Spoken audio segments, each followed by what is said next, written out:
You're listening to the Cantina Cast, your home for thought-provoking Star Wars talk. Join Albert and Jonesy in breaking down the latest news, trailers, movies, and of course, your favorite characters from a galaxy far, far away.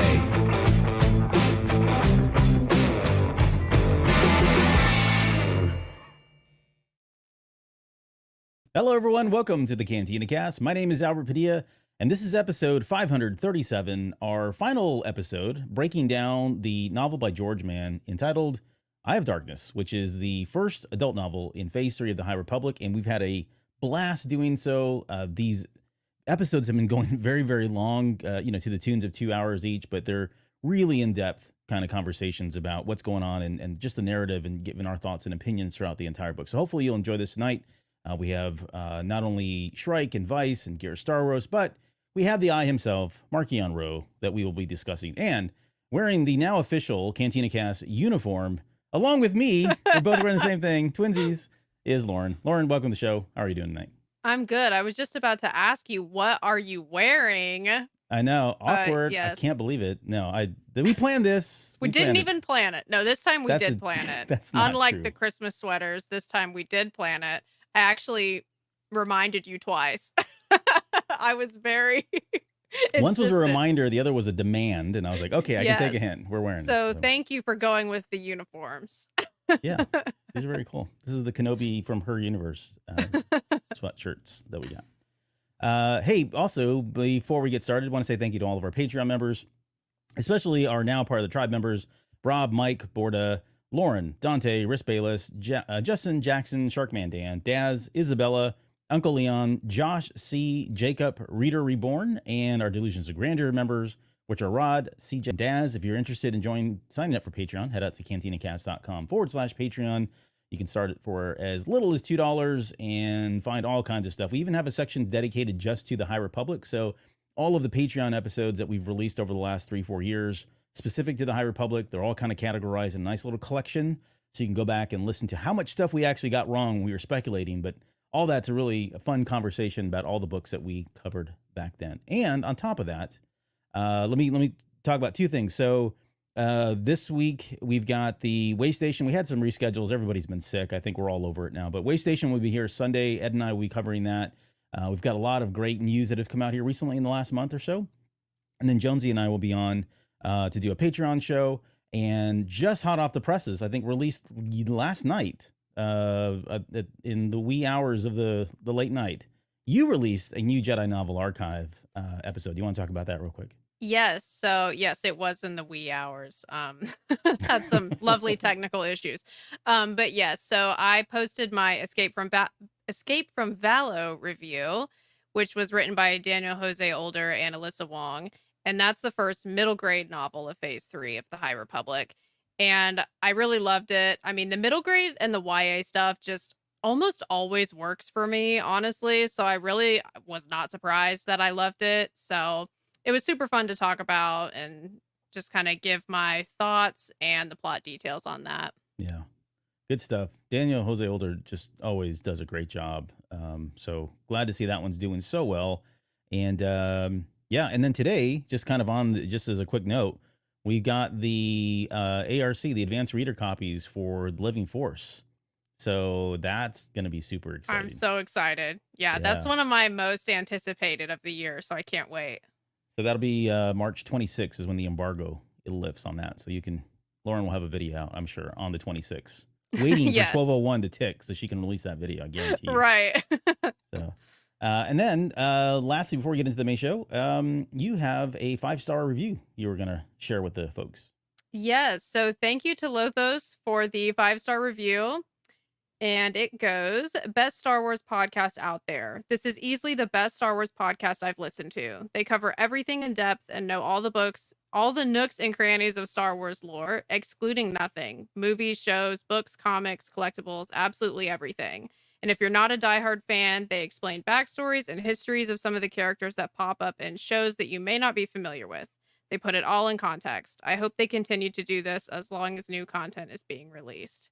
So thank you so much for the review. That's so sweet and thoughtful. So we really appreciate that. Yeah, that's a very nice review. Very thoughtful, very thorough, and it makes us feel seen and appreciated. So thank you for Yes. taking the time to do that. Because Glad sometimes someone's listening. we have a lot of people listening. I can tell by the downloads, but it is nice to get reaffirmation that they are listening. Well, I will say with my videos, sometimes I do feel like I'm talking into the void when I'm just sitting there talking to myself. So it's Yeah. nice to have that reminder. Yeah, it's like, boy, I've really drifted off here. Yeah. So, Lothos, thank you for that 5-star review. Hey, if you do want to leave a review, you can do so on iTunes, Apple Podcasts now. You can leave feedback. You can rate us on Spotify, but I don't think they're allowing for actual written reviews yet. But it always helps, especially since we are we try to dig ourselves out of some of these stupid reviews that we get sometimes. So let us know what you think. We'd love to read that on the air. We always bring these on the air and read them. And okay, I think with that, why don't we get into our main topic, which is talking about Eye of Darkness. And we're going to talk about all the baddies that we've kind of left out. And so similar to what we've done with the first 2 episodes, kind of wanted to get your initial thoughts on the 4 main characters that we're going to touch on. So why don't we talk about Shrike? Let's talk about Vice, Ghirra Starros. Oh, and by the way, let's find out, if you want to play a beer game, take a shot every time I say Ghirra Star Wars instead of Ghirra Starros. You'll be drunk within 30 minutes. And then the last person we're going to talk about is Marchion Ro, of course, which there's quite a lot to say there. But your thoughts, I guess, on each one of those characters rolling into this. Yeah, okay. So first of all, starting with Shrike, she is a new Nihil character from phase 3. So she's I guess we had Vice in phase 2, but Shrike is our newest, I guess you could say. And she started off as nobility on her home planet.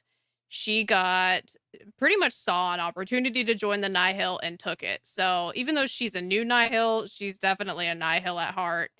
And Vice is also the same way. She hasn't been with the Nihil this whole time, but she definitely fits right in ever since she joined. And her and Shrike have that in common, where they're both kind of like warlords within the Nihil that are just destroying everything that they can just for the glory of it. And so we see those 2 characters kind of play off of each other in this book because they have some similarities, but also they kind of butt heads too a little bit. Yeah.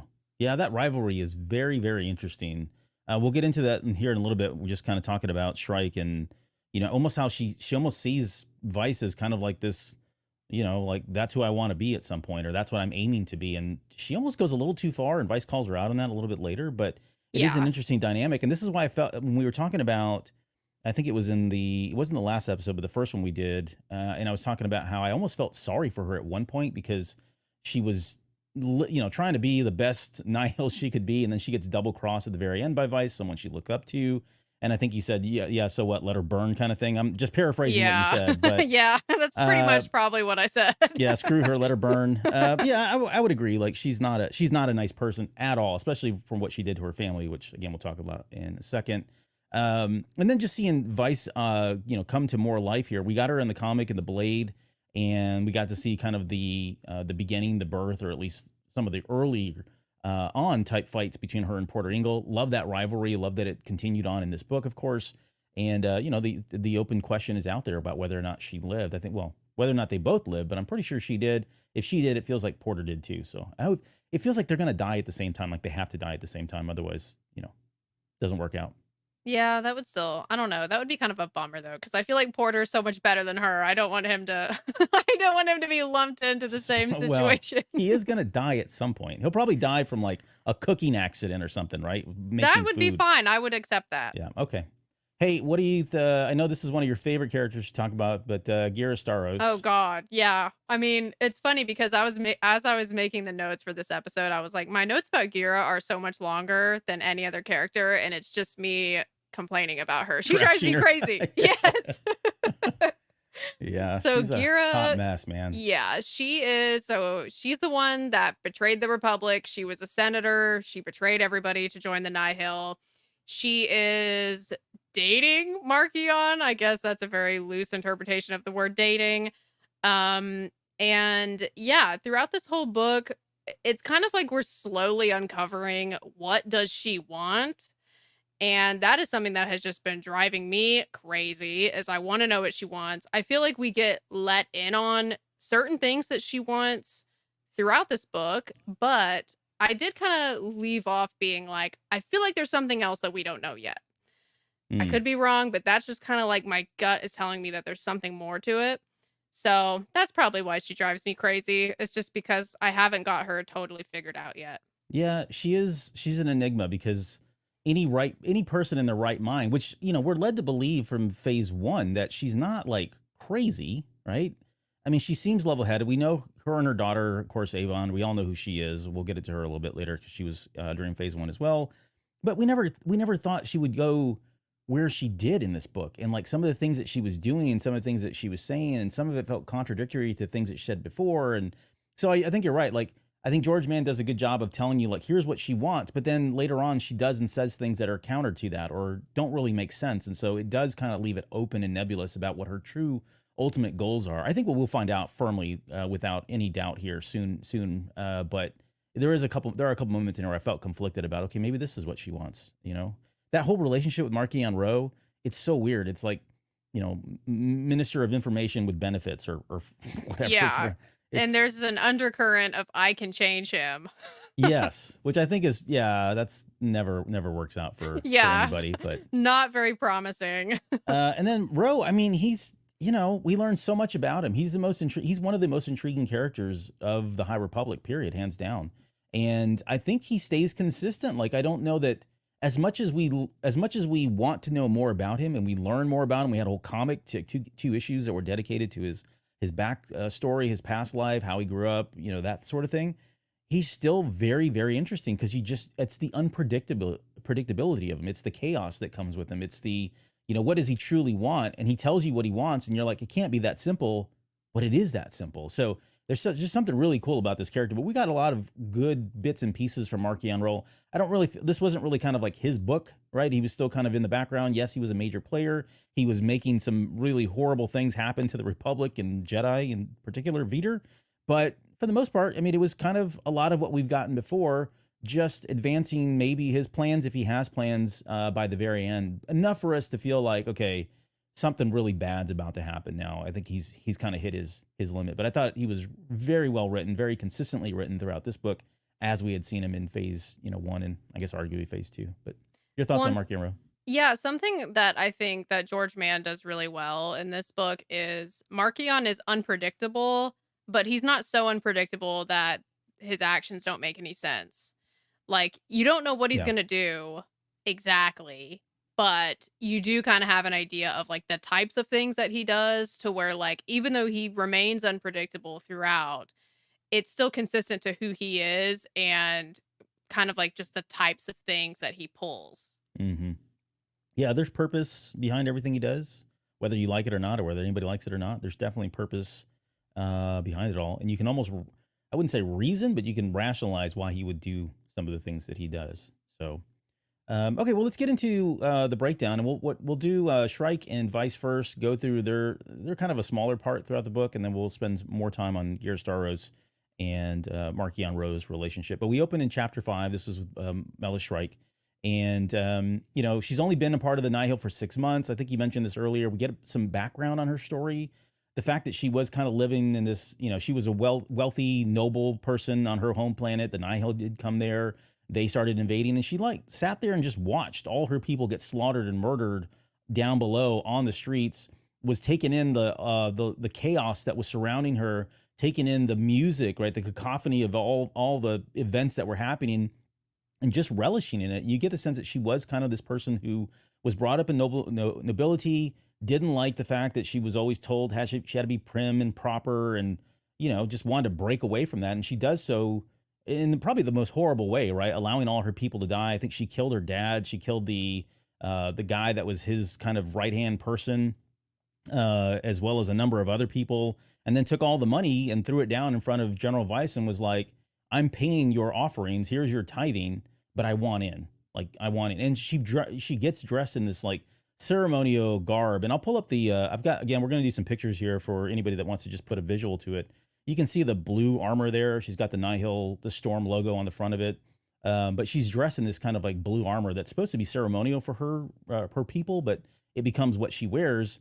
But it's very similar to kind of what Vice is wearing too. So, this is part of what I think Vice has a bone to pick with her later about, like, why you're trying to be like me. You're trying to be like me way too much. But She like idolizes her and is almost it's kind of childlike in a way. yeah, yeah, Just the way that she looks up to her just from the moment that she sees her. yep.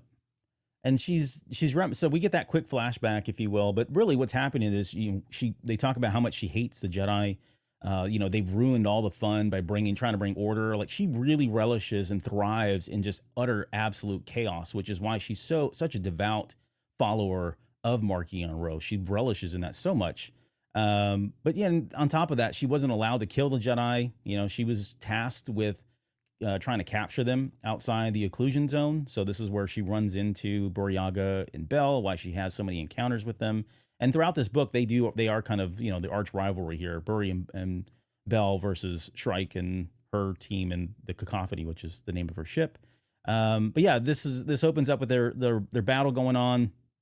And she's kind of, again, loving the true chaos of everything. This was the essence of the Nihil, and it was beautiful. Just the battle that was going back and forth at the very beginning. At some point, she then goes into reports to Vice. I think I have a picture. Yeah, there's that one picture that we've all seen, and there's another one a little bit later. But yeah, she's wearing her armor as well. But we get a little bit of her background again about how she looked up to her, that she dressed like her. Vice knew what she wanted, and she took it. And that was a very appealing kind of trait to her. She loved the fact that she did that. She actually watched her and learned how to carry herself with confidence whenever she saw Vice. Again, she's just kind of looking up to her the entire time. But at the same time, she was wanting to kill her. And this starts to feel very like this relationship feels very Sith apprentice, Sith master like, where at any given moment, both of them, and most of the Nihil in general, I think, are like this. But it was really kind of hit hard during this novel that these two, are, although they can be pleasant around each other, even though they're super snarky, they're both looking to kill each other at some point. Like, there's almost a level of respect, probably more from Vice, or probably more from Shrike than Vice. But there is a level of respect that exists there. But at the same time, they do want to off one another. But did you get that vibe of master and apprentice? I'm going to backstab you the minute I can. Yeah, it almost seems like Shrike, she looks up to Vice in that Vice has something that she wants, which is the glory, the recognition, the experience, all of that. And she probably feels like she can learn from Vice, but at the same time, that's also her competition too, because this is the Nihil. So I will say though that something that, I mean, to Shrike's credit, which something that we see at the beginning of this novel is that she has won the respect of her own like Nihil underlings. Like they Mm-hmm. even refer to her as Storm, kind of like a nickname they gave her as a sign of respect. Like they feel like she's a good leader for them, because she's victorious in all of their raids. And so it's kind of interesting to see how her relationship with the Nihil below her that she's commanding plays out. And it's very much based off of like how well she's doing. Yeah. And I think that's something that appeals to her about Vice is that Vice has a long history of being victorious in lots and lots of different battles. And Shrike needs the same thing to do well in the Nihil. Yeah, and Vice is coming up, I think, 150, 200 years, I think is around the estimate. I forget exactly. In one of the chapters, they kind of mention how her and Porter had been fighting for a couple hundred years now. So both of them are getting up in age. But you're right, and I think that's why it hits harder at the very end when suddenly everybody turns on her and leaves, because up until now, they're all kind of like rallying behind her. Like they kind of look up to her as, and I saw Storm, I think they were referring to that title. Like she doesn't have the title yet, but they're already calling her that. And she's like, hey, whoa, let's not get carried away here. Right. But she's got potential written all over, especially, the way she continues to advance under the chaos of Marchion Ro. But yeah, so the battle, let's fast forward past all the skirmishes. We talked about these in the Burry and Bell episode, but she comes back and now she's reporting into Vice and giving her kind of an update on how things are going. And, she mentions that the raiding and pillaging are still continuing in the, the OZ, that business is doing really good. And then there's an interesting thing where Vice tells her about the message from Marchion Ro. And this comes up a little bit later with Ghirra Starros. But she says, there are certain factions within the Nihil who seek to embrace the ways of our enemy and engage in settlement talks.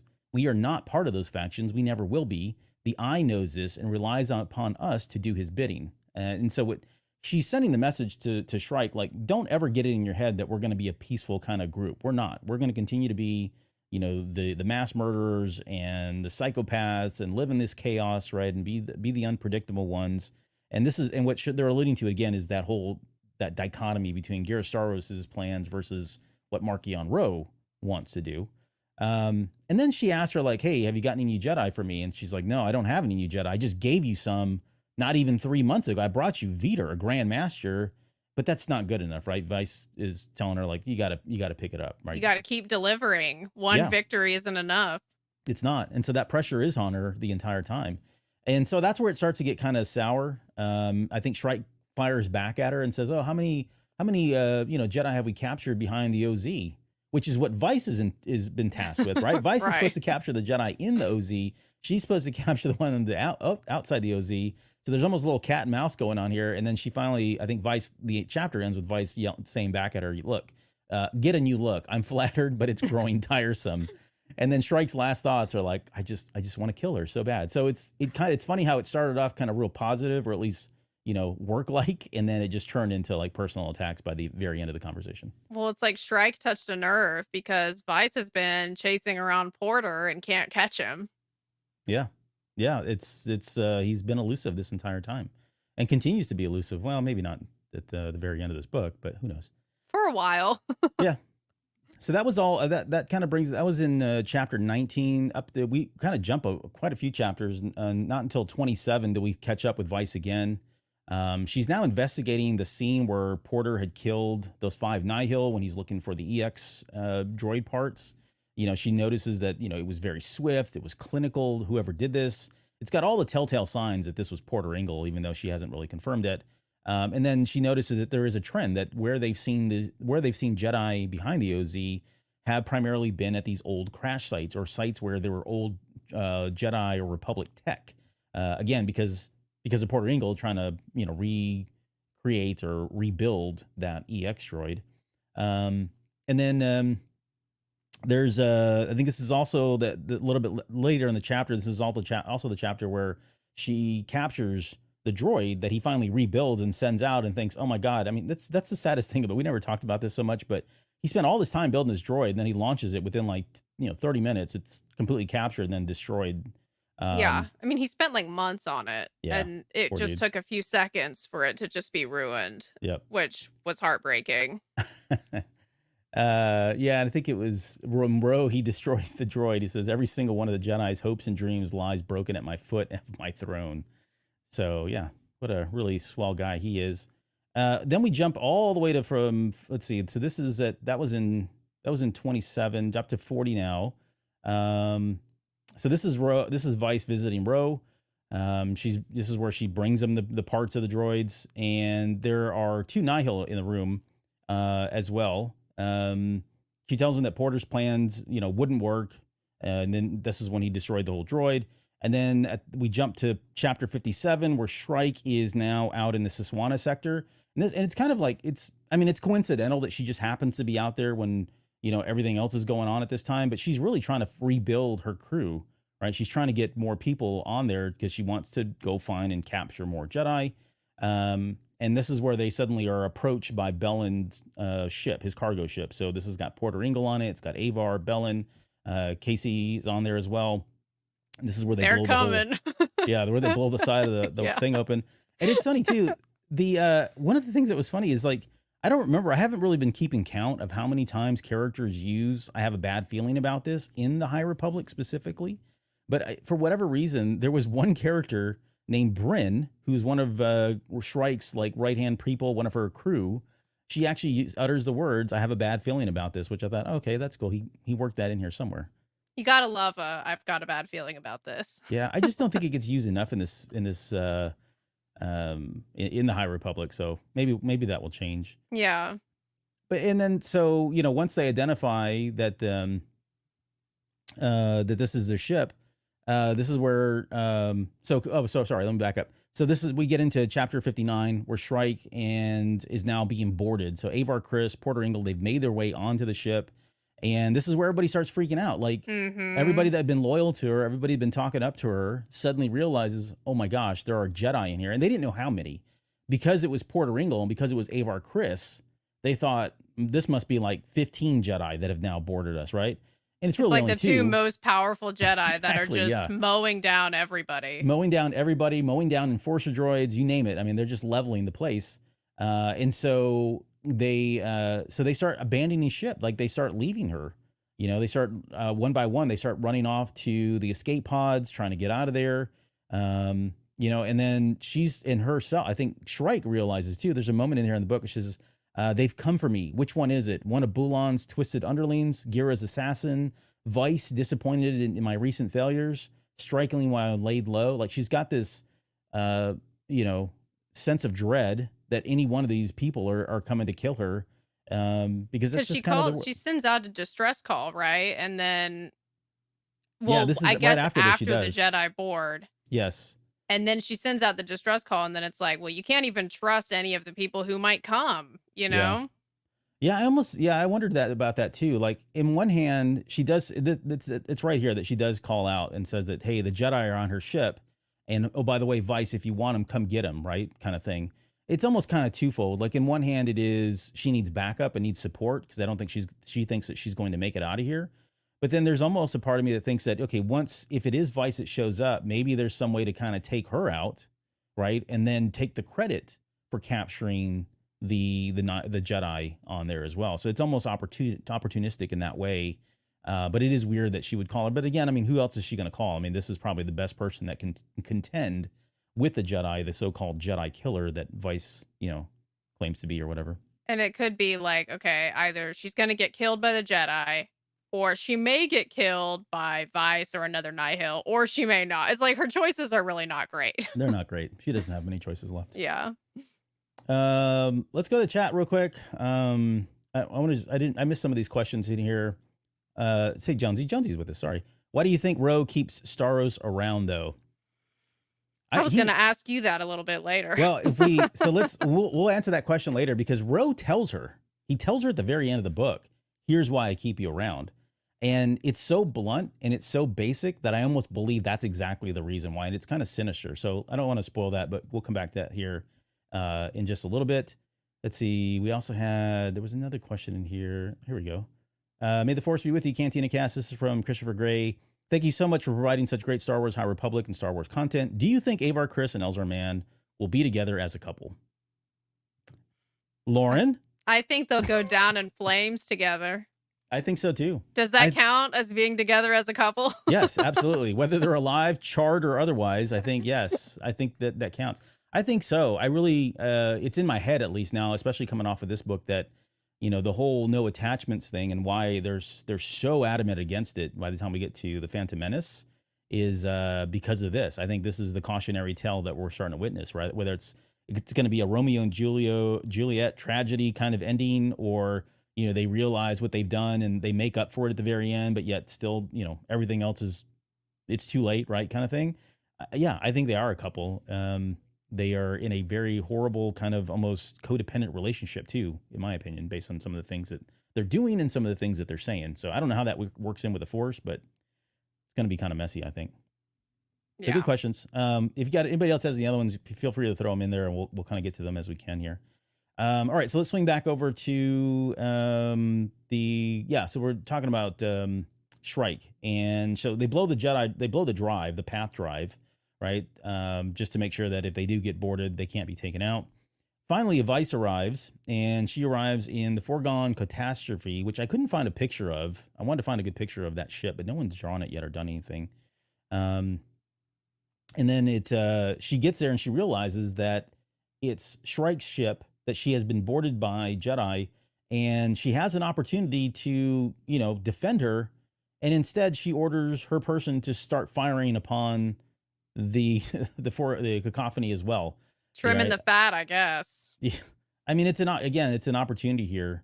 And you know, I mean, she said, and there's, I won't read it. It's a great paragraph. I copied the whole thing over here, but she's almost acknowledging like, yeah, this person has a lot of potential. I can see her. I can see myself in her. she did a really good job of bringing in Veter very recently, but at the same time, it's you got to go kind of thing. Like, it's survival of the fittest type thing. So, but it says the truth was when weighed against the opportunity of finally trapping Porter and winning Ro's favor by handing over Avar Kriss, well, Shrike never have stood a chance. That was her rational thinking as to why let's just, if it means saving you and losing Porter Ingle and Avar Kriss, I'm going to lose you kind of thing. And I also wonder too if she felt like with Shrike, she kind of like outlived her usefulness as well, because earlier on when she's like, yeah, you brought in Veter, but that was like a while ago and like you yeah, haven't really done anything since. So it's kind of like I bet that was also factored into it being a sacrifice that she was willing to make, is she's just kind of like she's not bringing anything in anymore. yeah, yeah. That's definitely part of it as well. I think so. Let's see. There's okay. So well, yeah. So this is where the Shrike knows that okay, we're done here, kind of thing. Again, people have already left. Vice has now betrayed her, and she decides, okay, there's no way out of this situation, so I'm going to kill myself and I'm going to kill the Jedi because she doesn't want Vice to get the Jedi or get any kind of credit for them. So what she does is she decides she's going to hit the sublight speed engines and send this sucker into the storm wall after she's already disabled the path engine. So there's no way. I mean, as soon as it hits the path wall, everything's blowing up and completely obliterated. And I think this is where she kind of gives, she kind of gives her last message to her crew. She says, "This is Mela Shrike." She said, forcing herself to stand upright, to project confidence, even as the vessel shuddered around her. "To all Nihil on board, this is an order to abandon ship for the Eye."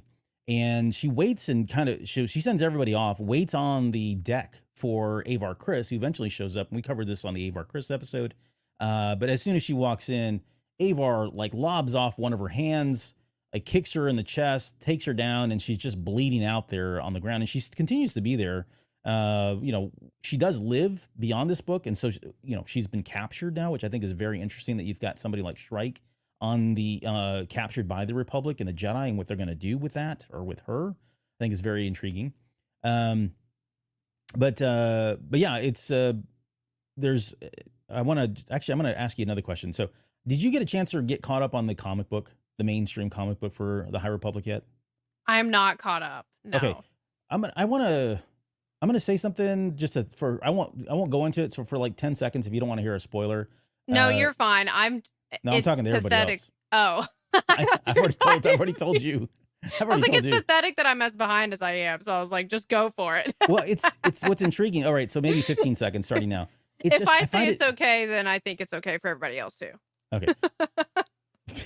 15 seconds starting now. I think it's interesting. Lorna D is missing in hand by Avar Kriss and was captured by the Republic in issue 3 of the High Republic just recently. And now you have Mela Shrike, who lost a hand by Avar Kriss and has now been captured by the Republic. The fact that you got those two captured, and you've got Marchion Ro, who made a mistake, and you've got Ghirra Starros, who is starting to get people on her side, hush hush, very quietly. I can see where all the pieces are starting to come together, where Ro is going to finally either fall apart or he's going to have to contend with a lot going on here. Like things are going to go really bad for him pretty soon. Well, the cracks are showing, and the people that seemed untouchable, we're finding that they are touchable. So yeah, I mean, I feel like it's like just going to be like a slow chipping away until eventually the Nihil are so vulnerable that it'll just kind of crumble. Yeah. Because like when Shrike gets captured, I mean, all of her people scatter like cockroaches with the light flipped on, Yep. So it's like once the glory is gone and once you're not being victorious and like making progress for them, and like, because the only thing that the Nihil seem to recognize is, are you winning? And if you're not winning, they don't care and they leave. There's no loyalty. There's no cause. There's nothing that they stand for other than winning. And so if anybody's not winning, then I think that all of just the regular Nihil soldiers, they're just leaving. So I feel like what happened with Shrike's people, I feel like that's kind of a sign for something that we might be seeing going forward too, as people start falling. Yep. And not to get like not to get ahead of ourselves too much and not to give Starros a lot of credit here, but she's right. That's exactly, she tells Marchion Ro the same thing. You guys you are a bunch of warriors and you have no war anymore. You're all hanging out behind the OZ, having parties, getting drunk, and you're literally killing each other. There's no order. There's no law, right? No one's there's nobody thinking about long term.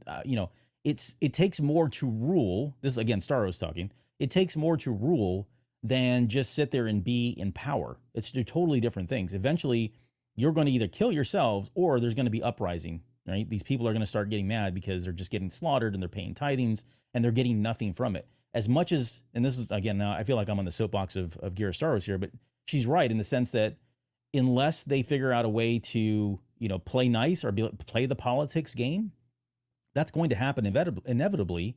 It's just crazy that Marchion Ro's like, yeah, okay, so what? I don't care. I just want to kill people. That's really all he wants to do. He just wants to make their lives miserable. He doesn't think about this stuff. So, all right. Sorry, I don't want to get too far into that because that's a whole nother conversation we'll have when we get more back into Ghirra Starros and Marchion Ro. But so that's pretty much how Shrike's story ends, right? She gets through the wall with Avar Kriss and they come out on the other side. She sends for medical help. Belle's like, holy crap, we captured Shrike. Because remember, this is what he's been after Shrike. Him and Buryaga have been after her for months now. And especially given that they're the ones that captured Vitor. And, oh, by the way, Vitor's now dead since we got to all witness that. And so, yeah, we'll see how that plays out. Back to Vice. Porter leaves the Cacophony, which is Shrike's ship, jumps into that drill ship, plows his way into the Foregone Catastrophe, which is Vice's ship, and literally puts that thing into a point where it's about to spread apart and blow up into bits because he did so much damage to it. But yet they continue to have a fight. And we're not going to get into details, but it's a very impressive fight. These guys know each other very well. She gets a really good hit on him and like splits him down his shoulder where he's just completely bleeding out. And at the very end of this fight, which I think is in chapter, was it 64? Mm-hmm. Yeah, I mean, I'm gonna just take a second to read this, and then I want to just kind of get your thoughts on whether or not you think Vice is, what happens with Vice next. Is Porter alive, kind of thing, even though I know we talked about it. But that very last message that she gives to him says, even now, after all these years, you're so naive. You Jedi think you understand how the galaxy works, but you know nothing. Strange rites and meditation will only get you so far. The galaxy is far bigger than you can imagine. There's virtue in small life too, says Porter Engle. Anyone can make a difference.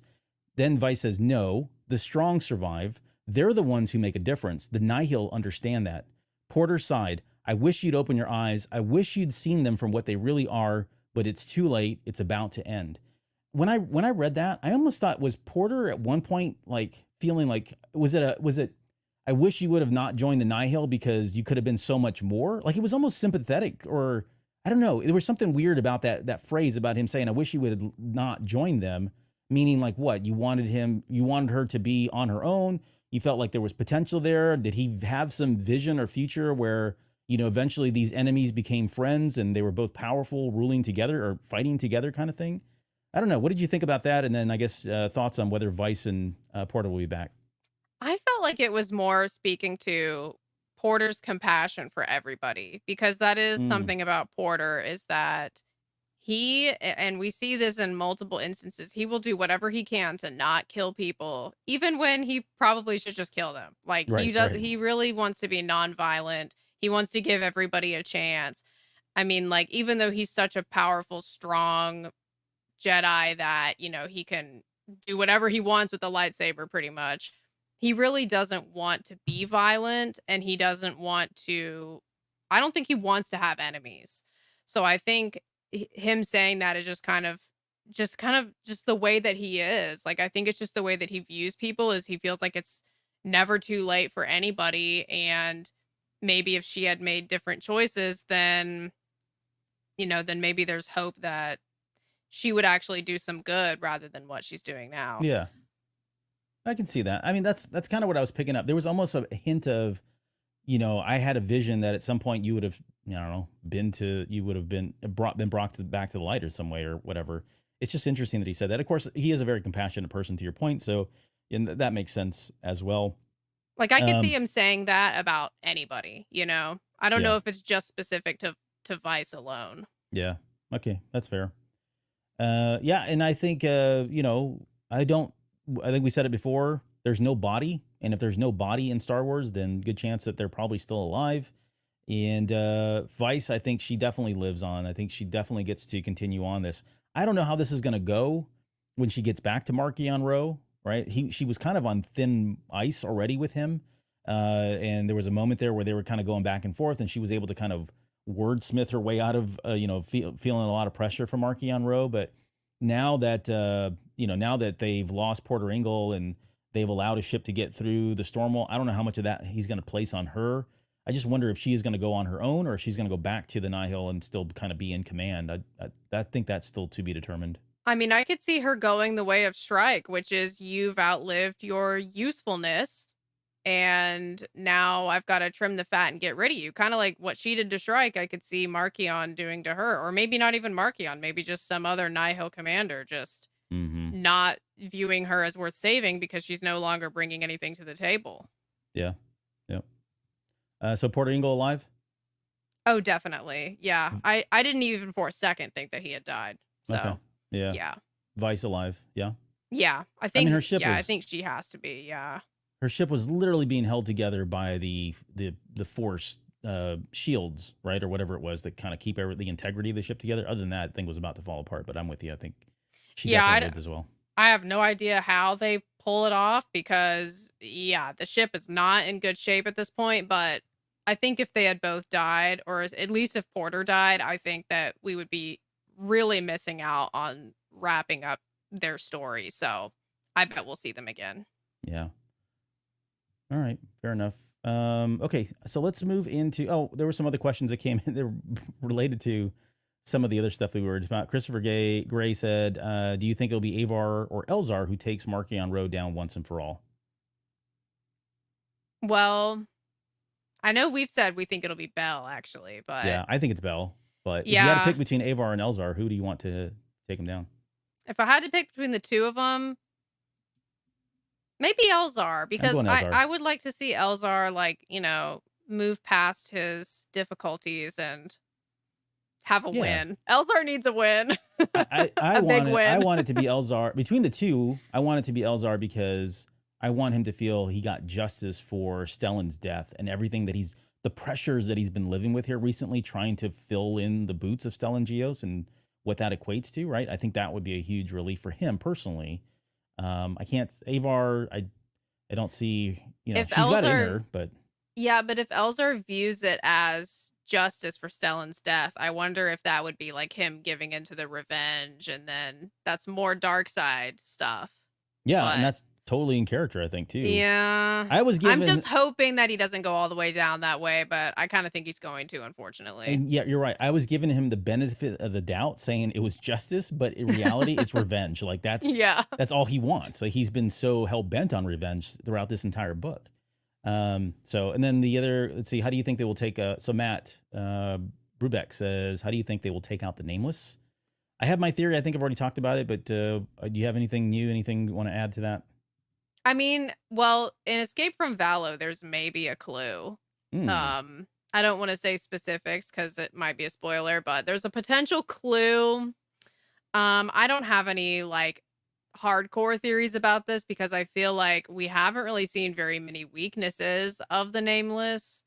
Other than it just has to be a non-force user doing something, because they're not invincible. They're just difficult to kill, and a force user pretty much can't do it. So. Yeah, and I would say I'm with you there. Like it feels like here, and I'll pull them up too. They've kind of changed. The game has changed a little bit here with the Nameless.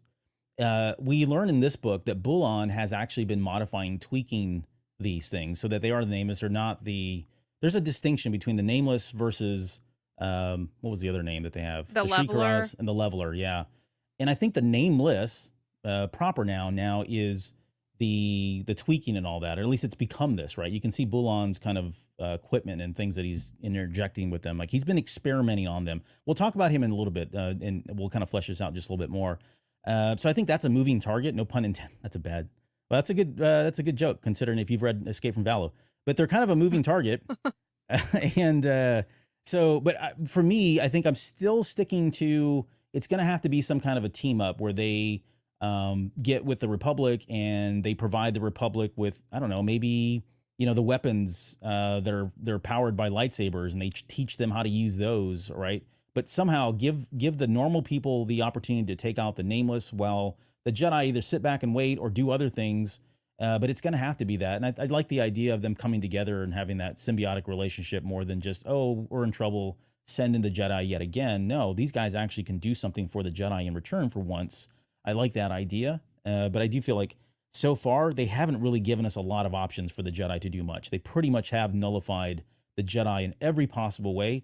So it has to be somebody else, or they're going to have to figure out a way to reverse that nullification.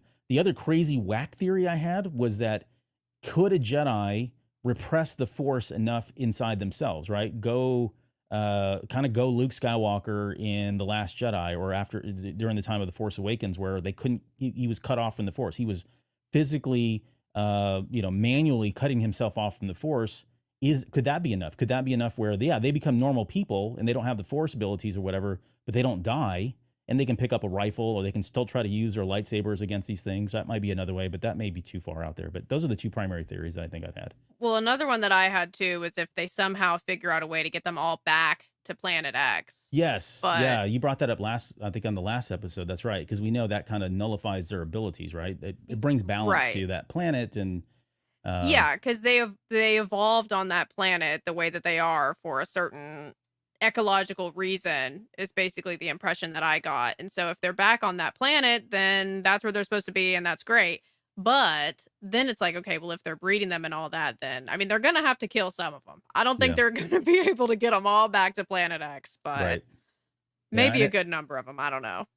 Yeah, and it's unclear to me how many they really have. Honestly, it feels like there are a lot of them out there, but there are two that are primarily with Marchion Ro at all times. I know that. They've confirmed that in the book a few times here. But yeah, I'm not sure exactly how many are out there in the wild, if you will.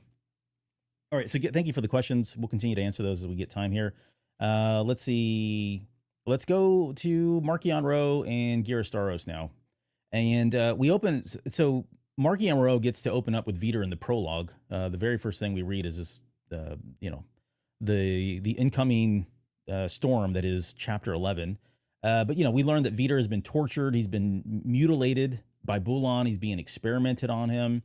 There was a point where he had taken the Nameless and they were kind of feeding him. So even just through the proximity, and we know this already, but it's happened to Vader as well here. But just being in proximity of the Nameless has caused parts of his body to calcify. He's not fully calcified. He hasn't completely powdered over yet, but it's already started. And so, I mean, they don't really exactly tell you this in the book, but it does feel like that's how they keep the Nameless alive. It's got to eat something. So that's why Marchion Ro has constantly been saying, bring the Jedi alive, because he needs to continue to feed these Nameless, even if it's small bits and pieces at a time, keeping them away in close proximity and not giving them the full meal. It's enough to at least keep them going. He'd been experimented by Bulan, which, by the way, if you haven't seen Bulan, he's a very attractive looking character. There he is right there. That's Bulan. Baron Bulan. Sorry. My apologies. I didn't mean no disrespect, Mr. Bulan. But yeah, he's, this guy is pretty twisted, right? He's been doing experiments on the Nameless. He's been doing experiments on the Jedi, and he is the creator of the Force, or the Storm Children, which we'll talk about here in just a minute as well. But yeah, on top of all that, they've kept him in the dark this entire night. Literally have kept him in the dark, no light. Have only been giving him water, and it's just barely enough water to keep him alive. No food, no sustenance. And yet the entire time he's talking about how, fear is a natural emotion. It's a natural reaction to have fear, and that all Jedi do fear. But what they're taught is to suddenly channel that fear into something else, right? Positive energy, or acknowledge that the fear is there, but then move on to do something with it, rather than cower and let it control you, right? That's the difference between the Jedi and other people. Now, they have the benefit of having these powers, which makes it easier, I think, for them to get past the fear of it all, right? They don't really They touch got on that something much. helping them out, yeah. Yeah, for sure. But he is fearful. He is scared. He says he is fearful of the Nameless because it's puts them in a place that they've never been in before. Whether it's the hallucinations, or the fact that they don't have their powers, or just the inevitability that they're going to die, that they know that when this thing comes around, this nursery rhyme that was the Shri Kara is in fact real, that probably is enough to really get them to cower, and they do so in a lot of ways. So he's sitting there, he's kind of in the dark. This is kind of, what he's thinking about. And then suddenly Ro walks in. And Ro says, "You gained your spirit. The voice was cold, emotionless. I see it in your eyes. You're resilient. I'll give you that." The figure stepped closer, but that seed of hope that you cling to, that belief that the Jedi will rise above this, will bring an end to all that I have done. It is a fallacy. I shall crush it as I've crushed everything else of your kind and everything that you believe in. I shall watch you beg. The figure paused, then lowered his voice, adopting a reasonable, affable tone, but perhaps not today. And so I suspect he's coming in pretty periodically and just tormenting him, mentally, saying things like this to him, and then leaving and going on just because he likes it, right? He loves this idea. He loves the power. He loves the control that he has over the Jedi in this way. And right before he leaves, Vader almost thinks that he can reach out with the Force. Like, he can feel it still. It's so faint, but he actually tries to reach out with the Force and try to pull the lightsaber out of his hand. And the only thing Ro does is take a step back. He literally just takes one step back, and that puts him far enough where what little force he has is not enough to get the lightsaber out of his hand, and he just kind of walks out. So I don't know. It's pretty crazy that he's just constantly mentally torturing, physically torturing him in a lot of ways. And of course, we all know where this is going because of what happens when he broadcasts his execution. Well, and it's the interesting thing too is that, I mean, and we know this from previous books, but it's just, you see it very clearly here, which is that this is very personal for Marchion because he's torturing him and playing with him when there's not even, it's not like he's performing for anybody like he does later on in the book where he creates like a performance out of this. This is just like when it's just the two of them and he's still doing this. So he gets like something out of breaking people. Even if there's nobody to perform for, just breaking them is enough for him in a way. Yeah. Yep. It gets his thrills off of it. That's just all he wants. Like I said, he is kind of a basic person, even if it's hard for us as rational people to make sense of it, because it doesn't make sense. He kind of tells you what he's about to do. All right, so from there, we jump to chapter 8, and this is our first chapter. There's a lot of Ghirra Starros and a lot of Marchion Ro getting set up here, kind of bringing us up to date on where the relationship is, because when we last saw them in The Fallen Star, I think we were all surprised, first off, that, whoa, these guys are in bed together. But then on top of that, it started that whole thought of, like, what does she want? Like, why is she siding with the Nihil, of all things? Why did she defect over to the Nihil? I just want to read this very quickly. This is her talking about Ghirra Starros, talking about how she hates the wreck punk. She's thinking about trying to think of other things, and it's just, everything's just a distraction. And she's questioning, why the hell am I here? Kind of thing. Like, why have I done this? It says sometimes she wondered why she had ever fallen in with the Nihil, but she knew why she made that particular choice: to gain power, to back the winning side, to take what she could by aligning herself with the rising storm that she's seen brewing on the horizon. And I think that's one aspect of it. I think, if this turns into what does Ghirra Starros want as the rest of the episode, so be it.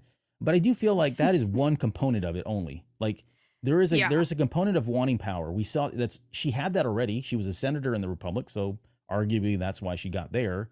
But then it was like you said earlier, right, too? Like, she does have that Nihil mentality of, like, I want to be with the winners, whoever that may be, whatever they're out to do, whatever they stand for. I want to just be part of that. I think that's a part of it. But then there is a part of it too that I feel like she says this a little bit later when she's talking to Lena So, and she uses this against Marchion Ro a little bit too, to kind of defend why she's doing what she's doing by trying to, establish herself as a senator on representing the Nihil. And it's that she feels like people are tired of status quo. They're tired of the way the Republic's set up. They're tired of feeling like the Jedi are the, they're coming in and stealing children, and it's only certain people benefit from this kind of, the structure that this has been set up. And it's been like this for, quite literally thousands and thousands and thousands of years. Even if you go back to if you go back to Legends stuff, right? If we're to believe Legends, there really isn't a whole lot of difference. Like, the Senate is still running, the Jedi are still there. And so it's been like this for so long. And I think she's thinking, like, it's time for something to be different. And, she sided with the Nihil, hoping that that's what's going to happen here a little bit. But I guess, any thoughts on that? Yeah, what I keep getting hung up on with her is I'm just not convinced that the desire for power is enough for her to be doing all of this, because she's not really getting any power right now. She's completely at the mercy of a psychopath. Yeah. So that power has not come through yet. And the fact that she just like throughout this book, we're seeing her, she's, just complaining a lot, like introspectively, just complaining about the music, complaining about how they do things, complaining about the blood on her hands, like she doesn't like the Nihil. She doesn't support like their cause. She's distressed by the attacks that they're carrying out. So it's kind of like there's just a lot of things that are indicative that she doesn't actually support them in any way. And I get it that power is tempting, but it just doesn't seem like enough to completely like leave the safety of the Republic to just throw yourself into a complete insane situation with a complete insane person. Like it's just such an extreme move that I feel like there has to be something else. I think there is. Maybe we'll uncover more here in a little bit that might get us here. That it's not a very simple answer. I guess is where I'm going. It's not one thing. It's multiple things, and even then, I still have some doubts about what her true intentions are. Quickly here, I had no idea. One Up versus CPU says, so Bulan was the little kid and the mother sent to the plant the bombs in the tunnels. Just found that out from a Path of Vengeance reread. Is that really? That's crazy. I hope that's true. I didn't catch that. No, I love that. If that's true, I love it. We'll have to. I don't want to touch this right now, but I had this. We talked about this at one point. Like I wanted to see the battle between the cats, but that's too much. We'll come back to that one. Sorry, no. Maybe we'll do a show on that. Who would win in that Pokemon battle? That's not ethical. It's not. Christopher Gray says, I think the Nihil are one of the most frightening enemies that we've seen in Star Wars. Yeah, I mean, if they didn't have the Nameless and they didn't have some of the other tech they had, and they didn't have somebody Marchion Ro, just somebody who's just a pirate or someone who's reckless and chaotic, they don't do well in Star Wars most of the time. The game changer is the Nameless. The game changer is nullifying the Jedi, and if you can do that, he's proven how effective you can be to kind of change things in the galaxy. Okay, so let's see. So getting back to the relationship, they really haven't been sleeping with each other as much as they have been, right? That physical aspect has kind of started to deteriorate a little bit. Well, and he doesn't like her, and that's clear even in phase 1. He doesn't like her. Yeah. It's all physical, right? I think she again is trying to change him. And I think maybe she was thinking, oh, there's something here, kind of thing. But yeah, no, sorry, there's not. She likes that Ro is kind of taking everything away from the Jedi. She talks about the great disaster, Hetzal, the Jedi's abilities, taking down Starlight Beacon. I mean, he's had a good success record so far. He's done a lot of great things, right? He's a great person. Oh my God. But yeah. And then we get, so this was interesting. They started talking about, some of these characters are brand new to phase 3, and I have a feeling we are going to see them more. Sorry, I didn't mean to bring that one up. So Ro has got his cabinet, right? So he's got the Shi'ar, which are his elite bodyguards, and they're kind of always around him. So there's a Tarnab by the name of Erethab Fall. Let me see if I got a picture of Erethab Fall. Hold on a second here. It's right there. That's the guy that was in the comic with Emmerich and Trail of Shadows. So he ends up. I didn't realize this was him, but this is the dude. So he ends up joining the Nihil and becomes kind of like this guard for Marchion Ro. Then there's also, we get the ministry, the different ministries that have been established. So Ghirra Starros is the Ministry of Information. The Minister of Protection is General Vice. And then the Minister of Advancement, air quotes, is Baron Bulan. Love the vague names. Ministry of Information? Come on. Yeah, I like Ministry of Protection. Like, really? Who's buying this? Who are you protecting them from? Herself. That's it. Yeah. Other Nihil. And then there's Thea Fur, which I couldn't find a picture, but I found her Twitter profile. Thea Fur is, and it's so funny. I went onto Twitter and I was like, oh, there's somebody named Thea Fur. I'm following this person on Twitter, which I thought was even funny that I was already following them. But Thea Fur, who is like one of his confidants, and at one point in there, she's pointing out Nan. I don't know if you guys remember Nan. It was great to see her name kind of pop up again a little bit here. And then she points out that Nan is probably somebody who wants Thea's position, right? That there's kind of a rivalry almost going on between Thea and Nan. And so Ghirra's like, I'm going to put that into my back pocket and maybe I'll take advantage of that here at some point. So a little bit of foreshadowing. That, like Strike and Vice, maybe. Exactly. Yeah, I think there was some foreshadowing that was going on there for sure. And then Ro and the Nihil, they're watching Lena So's speech. And so this is the infamous speech that she gives where she sticks her foot in her mouth and says, don't worry, it's the 1-year anniversary, but everything's going to be just fine. She says no one will be hurt. Like, that is not a promise that you can make. And Ro says as much. It says Ro waved them silent again. And apparently, this is Ro talking, and apparently no one is going to be hurt. He bared his teeth. Well, I can assure you all right here and now, someone is going to get hurt and the entire galaxy will be watching. So, we talked about that was probably a bad step, given that, she had no intelligence on this other than Ghirra Starros saying, oh, no, don't worry, everything's going to be fine. But yeah. And why would you trust Ghirra? She's done absolutely nothing to show that you can trust her. Exactly. That was her whole reason why she wasn't going to. Yeah, that's why she said, you're not coming to the Republic. She literally says, I don't trust the Nihil and I can't trust you. I don't know that I'll ever be able to trust you at this point. So, but she wasn't. But I will trust you that no one will be hurt. Yeah. It was enough to make that speech. Yeah. What a dummy. No, I'm kidding, Lena. I love you. I do. You're cool. She's desperate. She doesn't have a lot of options. I mean, we're sitting here trash talking, but at the end of the day, she really doesn't have very many choices. So she's kind of taking what she can get and doing the best that she can with it. Yeah. Yeah. There's and so after he kind of declares that there is going to be, blood in the streets, Ghirra tries to kind of talk him down like, hey, here, this is the first attempt of many in this book, honestly, where she's like, look, we need to govern. We need some order. We need some structure. We need to legitimize the Nihil in the eye of the Republic and the galaxy. And his response is phenomenal. Like, he has a great response, and he's very consistent throughout this. He says, I do not need the recognition of the Republic. He practically spat the word or the notions of legitimacy. The Nihil have proven themselves time and again, be it on our own heads if they fail to understand that. We will build no bridges, and the subjects of Nihil space will soon come to understand the nature of our governance. You may have once been a politician, Ghirra, but you are Nihil. Don't ever forget that. He starts trying to chip away at this idea that we don't need to legitimize. We don't need to be part of the Senate. Even though he's never very transparent about what his plans are, he's trying to tell her that, look, everything's fine. Everything's going according to plan. And that's not enough for her, right? She really wants to, she feels like his time is short. It's only a matter of time before all of this falls out from underneath him. And she doesn't want to be left there. Again, this is where I think by the end of the book, they're kind of going down completely two separate paths here. Well, and she's trying to reason with an unreasonable person, and he's shown her that he's unreasonable. I mean, she's watched him commit 3 large-scale terrorist attacks.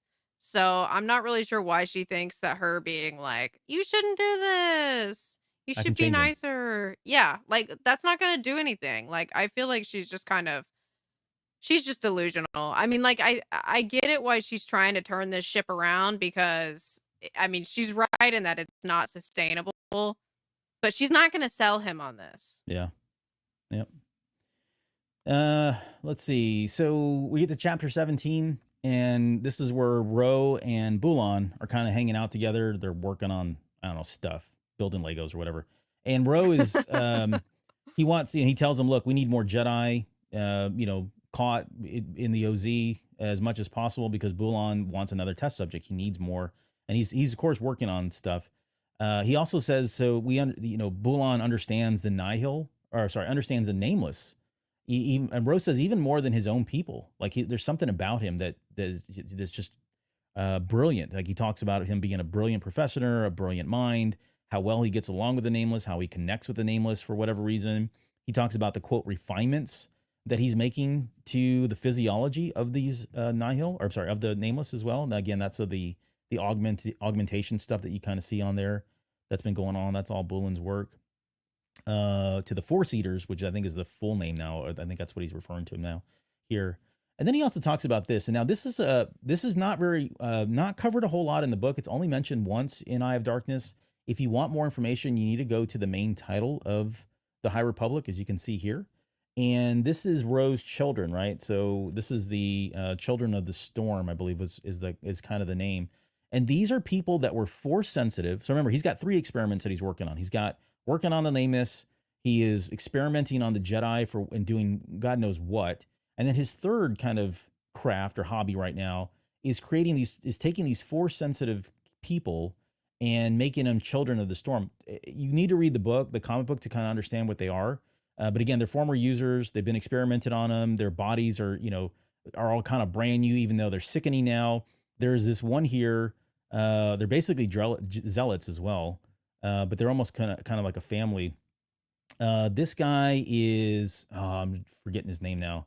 It starts with an L, but he's one of the prominent ones that shows up in the comic. If anybody remembers, please put it in the chat. I'll give you credit. I just can't remember the guy's name now. Lycos, I think it's Lycos. I could be wrong, but anyways, but yeah. So I don't know how this plays into the future books if we see them. I don't really understand exactly what their role is just yet, but it is interesting that he is, as much as he hates Force users, that he's now sided with them because of the experiments that Bulan is doing. Which I I think is kind of wonder if, interesting.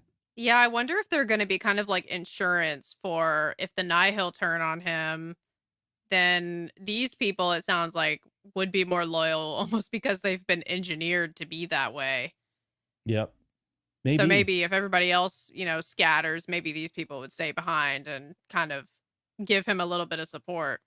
It seems very counter to the Hand of the Open Path, right? And like, I don't know, did they kind of ditch all that, I guess? I don't know. I feel like that's kind of unclear right now because with Marchion, I mean, we get it that he hates Jedi and we get it that he hates them because they're the Republic and all of that. But like, he doesn't really say anything like the type of things that Marta would say in Phase 2 about using the Force being immoral and stuff like that. He seems like he just hates them just because of the way they are. Yeah. I might be drawing that assumption based on the family aspect alone. You're right. I don't think he's ever said anything. I do wonder, does he believe that? Is there a part of him that believes in any of that? I don't think that's the case, just because he's got Force sensitives now with him, even though they've been altered. Lycos is, I think that's what I said. But thanks, Jonesy, for chiming in, man. I appreciate that. Okay, so he's working on those. He says Starros is just a tool for him. He says that to her face at the very end, like literally in the second to last chapter, their last comments to each other. He tells her she is just a tool, and that's where I said earlier on. He tells her why he has her around, whether she likes it or not. I think he's pretty clear. And then, right, all this is kind of going on, right? We're getting a lot of background stuff. And then he hears his father's voice, which I don't remember the last time we heard this. I think it might have been it was in The Fallen Star. It was in The Fallen Star, where he was having those illusions. Yeah, and Marta in Path of Vengeance also would hear Kevmo's voice too. So it seems like it might be something that they have in common, is hearing the voices of the dead. Mm-hmm. So he hears a voice right after Bullen asks why Ro continues to provoke the Republic. And Ro responds and says, because it pleases me. And that's when Asgar's voice comes in and says, ever my son, right? Almost a reaffirmation of you're doing the right thing here, kid, kind of thing. Let me see if I can go back to, I guess I should have, there we go, Marchion Ro. So anyways, that's kind of where that chapter ends. Let's go to chapter 18. So again, more Ghirra and Marchion Ro. And now Ghirra is kind of standing out on Hetzal. She's looking out. Did you catch there was a couple times in the book where both of these characters were standing with their arms behind their back, like legs spread apart, staring out into the scene? I think of Anakin Skywalker every time when I hear that. And I don't know if that's what George Mann was doing, but he paints that picture so well for all these characters. It is like I feel like in Star Wars, when we see that pose, it's like a very contemplative pose. Mm-hmm. Yeah, Kylo Ren did it too. Somebody did a collage of all the characters that have done that so far. But all right, anyway, sorry, wild tangent there. Let's see. So, Jonesy's chiming in and says, I interpreted his dad's statement as a job to Marchion. always thinking of himself and not the bigger picture. Mm. Yep. Well, I mean, that would make sense because I know that with his dad, he was not on good. I mean, he's really not on. He was never on good terms with any of his family. It was a very cutthroat family environment. So I could see that being like, you know, Yeah. stuff that his dad comes back to taunt him with, which is probably, I guess, why he eventually killed him. Yeah. I was Or I thinking guess that's psychotic. not. Yeah, why they killed him. Why they killed him. Right. Yeah. Go read The Fallen Star for more. Yeah. Plug that book real quick. Claudia Gray. Okay, let's see. Where are we? Oh, so she's sitting there looking out and, thinking about everything and how horrible things are going right now. And she's doubting whether or not she's made the right choice. I mean, I imagine she does this every day when she wakes up, like, what the hell am I doing here? She's starting to feel kind of trapped. And, did I pick the wrong side here? And then she starts reflecting on her daughter, Avon, which we haven't seen a lot of since phase 1. Well, of course, because we went into phase 2, which there she is right there. She starts kind of thinking about her a little bit, and then there's this one passage here where I think we get a little bit of insight into what Ghirra wants. She says, it says, by being at his side, Ghirra's own power had grown commensurately, and if she continued to play her cards right, there was still a great deal of potential for her to continue to grow that power base. Perhaps it was time for her to move on and remove some of the dead weight too. So again, going back to the idea of power, right? Now the second time that it's been referenced. Do you think that her interpretation of that is correct? Like, do you think that there actually is an opportunity for her to get power there, or do you think she's just completely like delusional? At this point in the book, yes, I think she 100% fully believes there is an opportunity for power. By the end of almost by the end of the book, I think she's lost. Like when she comes back from Coruscant and with her tail between her legs, and she has to face Marchion Ro, see, I told you kind of moment. I think she's pretty much given up.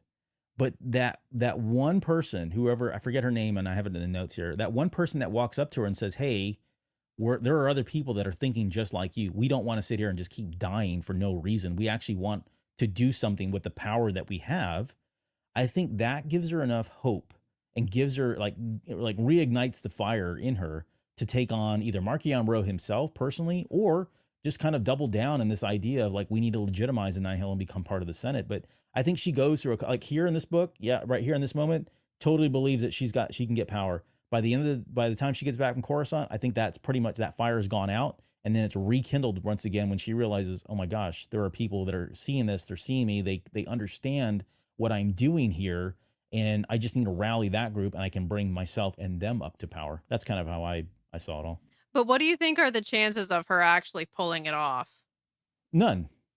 No, I none. I mean, it's a fool's errand. Like, you're playing with a madman. Like, you are not going to win against this psychopath. He's thinking about killing her the entire time. Like every time they are on a scene, and we get it. There's moments where we get inside her head, and she's like, "Holy crap, he's about to kill me. Like, this is it." And she mouths off to him a few times where I'm like, holy bananas. Like, I can't believe you would even talk to the psychopath that way. He's just going to put a knife right through you, right? Or put the lightsaber right through you. And he doesn't, which, we'll talk about a little bit later. But yeah, I don't for any 1 second do I believe that she'll come to power. She might get away because she feels like that cockroach, and she feels like a survivor, and she feels like someone who's going to, find their way on to the winning team, even though she double crossed them to begin with. But no, this is a dead end for her. There's no way. Yeah. All right. So, okay. Yeah. You said it all. I said it all. Right. Okay. So let's see. So we get to same chapter. So Rose joining her. They're both now looking out the window, and she tells him that, hey, that was a mistake. What you did by broadcasting Vader's death was an absolute mistake. There's the mouthing off that you were talking about. Exactly. Like, how bold to say that to him. And she says that, the galaxy now sees them for what they really are, which are basically villains. And she's not wrong. I mean, they are. Who could watch that and go, yeah, man, that's what we want to get behind, right? We want to see somebody murdered like that. But again, she's telling somebody she's going, everybody sees us as villains. She's telling that to someone who has committed 3 massive terrorist attacks that wants to be a villain. So, Mm, like, I feel like she's not, like, trying to appeal to him in the correct way. Like, she's yeah, saying stuff that she would say as a politician, but, like, you're not talking to a normal person. right. So, maybe at some point she'll change her approach and maybe be more successful with it. I don't know. Well, and Rose says, I don't care what people think, right? He even, I mean, I'm paraphrasing, but that's his response to her saying, look, the galaxy sees us now as villains, and as villains, we're never going to be anywhere. We're not going to get anywhere if we're, seen that way. So then Ghirra starts kind of defending her stance on, joining the Republic, and at the same time, not. She's trying to figure out, how do I rationalize defending my stance of we need to be part of the Republic, but at the same time not undermining or not condemning the things that Marchion Ro has done, right? I mean, that's the balance, the crazy balance that she tries to walk through all of this. She says that the Republic has faults. They've had faults for thousands of years, and yet, look, everybody still follows them, right? The status quo is still established. And she says, look, you've exposed those flaws. You've opened their eyes to what's really happening, at all these different levels. And, she, again, to your point, like, she's sitting there trying to rationalize all this, and Ro responds back saying, all you're talking about is compromise. All you're talking about is politics. And that's not what I do. Like, I'm not a politician, kind of thing. So yeah, I mean, your point's well taken. She's trying to rationalize with him, and she's trying to use arguments that he really doesn't give one crap about. It's not what he wants. All he wants is chaos and death and murder and to kill the Jedi. It's as simple as that. He's a psychopath. So then Ro fires back and says, he tells her what and who the Nihil truly are in his eyes. He says they're a storm that sweeps through the galaxy, an unstoppable force. Chaos does not become order when it disrupts. It merely breeds more chaos, pushing outward like a wave, a ripple that does not stop. So it is with the storm. It knows nothing but how to rage. If he said that to me, I'd have been like, okay, I'm out. Like, I don't want to be a part of this. This guy's absolutely Well, nuts. yeah, like, when is it gonna be enough for her is what I'm wondering, because I feel like at this point in the book, she's starting to realize, like, she's starting to think to herself, like, okay, I thought this was gonna be different. There's a lot of things I don't like here. There's no Hmm. signs of it ever changing. Like, I'm wondering what it is gonna take to actually be the final straw for her. Or if Yeah, she feels like maybe it's too late and there's no turning back, you might as well just try to change it from the inside. right. Which I think is where she's kind of left. I think that's her only path at the very end of this book. No pun intended. But after, on that point, she actually says, hey, look at all the things, she's sitting there trying to rationalize and say, look, look at all the things that you won. Look at all the things that you've done. Why do you want to continue to destroy everything? And in her head, she says, here's a man who doesn't know what he wants. And that's more dangerous than any tyrant, any revolutionary, any warlord, because no one can predict what he's going to do next. And here I am, trapped here with him, caught in the storm. Well, you made the bed, now you're laying in it. So I Yeah, mean, I I don't know should have what thought about that. It's exactly what I was about to say. I just don't feel sorry for her. And I can't tell if I'm supposed to feel sorry for her and maybe I'm just being heartless, but I just don't. No, I don't think you do. Like, I mean, I'm sure there are people that if you do, cool. And there are people that probably walked away with this thinking they're, having sympathy for her. But there's so many wrong things that she's done. If they start personalizing this or start making her or playing up on the mother aspect, right? If they bring in Avon a little bit, then I can start getting there. But right now it's like, I could care less about her. She's such a terrible trash person, in every way. Tell us how Um, you really feel. yeah. This is just a we hate Ghirra I know. moment We're right just now. gonna trash her the whole time. Like, even Jonesy, I'm with you, Lauren. None at all for Starros. Screw Okay, that I'm one. glad it's not just me. I'm glad I'm not just mean. Yeah. And then here's so Ro's response. Okay, so this is the last thing I want to read here because this is a really really good chapter. Honestly, some really good writing. But Ghirra tells him, "Look, I'm going to Coruscant, and she feels like, hey, someone's got to take the lead here. We've got to set up some kind of a rule, establish ourselves. Otherwise, everything's going to come crumbling down around us, and all that we're going to be known for are the failures." Like, and it's like a very powerful statement to Marchion Ro, and you think, okay, anybody normal that would hear that would be like, hey, maybe there's some truth there. Maybe I should think about this a little bit more. His response, see what I mean about winning Ghirra Starros? There is a lesson that the Republic and the Jedi have to still learn, that to win at this sort of game, you must become your enemy. And ironically, there is another lesson that I have only just learned for myself. What is it? Said Ghirra. That in becoming your enemy, you lose after all. So like he's declaring that he will never do this because he doesn't ever want to be like them in any way whatsoever. And he's right. I mean, he's absolutely the absolute opposite of what the Jedi Order is and what the Republic are. He is doing the 180 of that right now in everything he does, all of his actions. And he's saying, look, you can do that if you want, but I'm never going to do that because I never want to become my enemy. I don't ever want to become who they are. He doesn't want to acquiesce to the politics or acquiesce to making peace with folks. He wants to do what he wants to do. And, that's it. I wonder if that's also some foreshadowing about the Republic having to think more like the Nihil when it comes to actually being able to oppose them. Because Mm-hmm. right now they're trying to do the right thing and they're really not making much progress. Yep. And then he tells her, hey, while you're out there, give my best to the council, which I thought was kind of funny. Okay. Just rubbing it in. Yeah, rubbing it in. Oh, he's going to have a last word with her too Yeah. when she gets back. All right. So chapter 31, there's a little bit of Ghirra Starros in here. This is where she arrives initially on Coruscant. And she comes bearing gifts, wine bottles and food, textiles and all kinds of stuff. And I thought, if I'm Lena So and you're bringing me this stuff that I know you probably pillaged from what does she do with that? Like, I don't know. It's just And weird. also, like, all these people are starving. So it's like, there's all these reports of all these people starving, and you're bringing me, like, a cheese basket? Like, Yeah, exactly. what's going on? Here's a cheese wheel that we stole from someone. Sorry about the blood that's still on there. She's, she says that she's there to talk about diplomacy. She tells him that Marchion Ro sends her regards. Like, she literally did that. And it said in there that she kept a straight face. But I mean, come on. No one in the entire galaxy is going to believe that Marchion Ro has sent his best regards to the Jedi Council and the Republic. Well, I feel like in this part, she's almost just like so desperate that she's saying stuff that really just makes no sense. Because there's more where that came from in terms of like, did you really just say that? Mm-hmm. Yeah. Lena So tries to I think turn this, stop the meeting before the meeting kind of thing. And she says, hey, look, we don't recognize Nihil's authority. We're not going to acknowledge somebody who willfully murders people in cold blood. Speaking of Veter specifically, but then all the other people that they've oppressed and pillaged and destroyed. And she says, I understand. And Ghirra Starros says, I understand. And that's why I'm here, to seek a mutually agreeable end to this terrible conflict between our governments.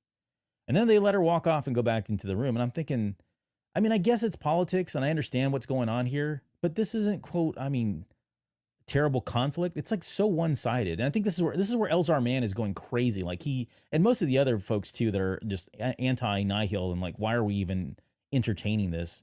I've got questions about Lena So. I had questions when I was reading this book about why she was allowing this to continue. We do get into her head in a little bit, and she gives her responses later on to Elzar Mann as far as why she's doing it. But yeah, it is just kind of weird that they're. It's almost like it's a formality, and they have to kind of go through the paces because someone has arrived, and they've got a process that they go through, and they're just kind of following that. But any normal person or any other person, I'd be like, nah, no, this is not. We're not doing this. We really don't. Thanks for coming. And I was Take your kind cheese of wheel. thinking, yeah, take your cheese and go. I mean, I was kind of thinking about it as maybe because to me, this is the only way that I was able to make sense of this meeting, because I feel like it's two people having a completely ridiculous conversation. Like Lena So even entertaining this to me is ridiculous. And then Ghirra making these claims about Nihil space flourishing and all this stuff. I mean, that's ridiculous too. And the only way that I could make that make sense in my mind is that you have two people that are so desperate that they're willing to try anything. Yeah. And this is just one of those. I mean, this falls under the category of anything, because to me, like, if an enemy group is repeatedly attacking you and killing lots of your people in a brutal, horrible way, the last thing you're going to do is like meet with them diplomatically and act like you're hearing them out about wanting to be recognized. You know what I mean? So, Yeah. I Yeah. mean, the only way I could make that make sense was that Lena So is just as desperate as Ghirra Starros is. You're right. They're both desperate for very different reasons. So, you know, and maybe they probably are interested just to hear what they even have to say, even though they may not be, willing to, um, to go along with anything too. So, Yeah, just like I just want to see what she wants. yep. Let's see what she's like in the morning. Yeah, just let's just see what she has to say. Well, and that segues into the next part here. So they actually do have their meeting. So they're sitting at a round table, and they've got Ghirra Starros, Lena Sower there. This is a picture of Master Soleil Agra. If anybody wanted to know what she looks like, that's her there. And then there was also Raya Kisaka, which we've talked about before. We talked about it, I think, in the first episode, but maybe it was the second one. Either way, he's kind of a prominent Jedi here as well, and it's just all of them, and they're kind of having we're not going to get into all the details. It's obviously contentious, the discussion that they're having there. And then I thought was interesting. Ghirra kind of slipped. She says at one point, she says, "My people," and then she's like, "Oh, wait a minute, I meant the Nihil," which Lena So picks up on. She's like, "Your people," right? But she kind of slips up a few times in what she's saying, and it does feel like, even though we all agree that she wants power, I got the sense that she wants like ultimate power of the Nihil. Like these are the Freudian slips that are happening here where she's putting herself in that position of I'm the senator, but I'm also the supreme chancellor of Nihil space. And where does that leave Marchion Ro? I think he's gone. Like I think at some point in her head, in her grand scheme, her grand plan is if she can rise to prominence power of like something like a supreme chancellor or whatever, the leader of the Nihil space, that Marchion Ro is not part of it. I think she still would want to keep the Nihil around as kind of their military force, but that guy is such a nutbag that I think she's thinking like he's out. Like I wouldn't keep him around.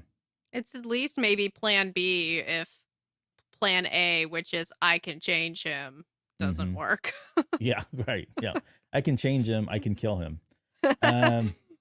So, and of course, she lies and says, "Oh, our people are flourishing. We've brought about peace and prosperity, in Nihil space. We heard Ro talking about everybody's free kind of thing, and by free we mean like anarchy, Yeah, kind of just free. complete blatant lies because Yeah. that's the opposite of what's going on. I mean, the Nihil are literally just killing innocent people for no reason on like a daily basis. Yeah.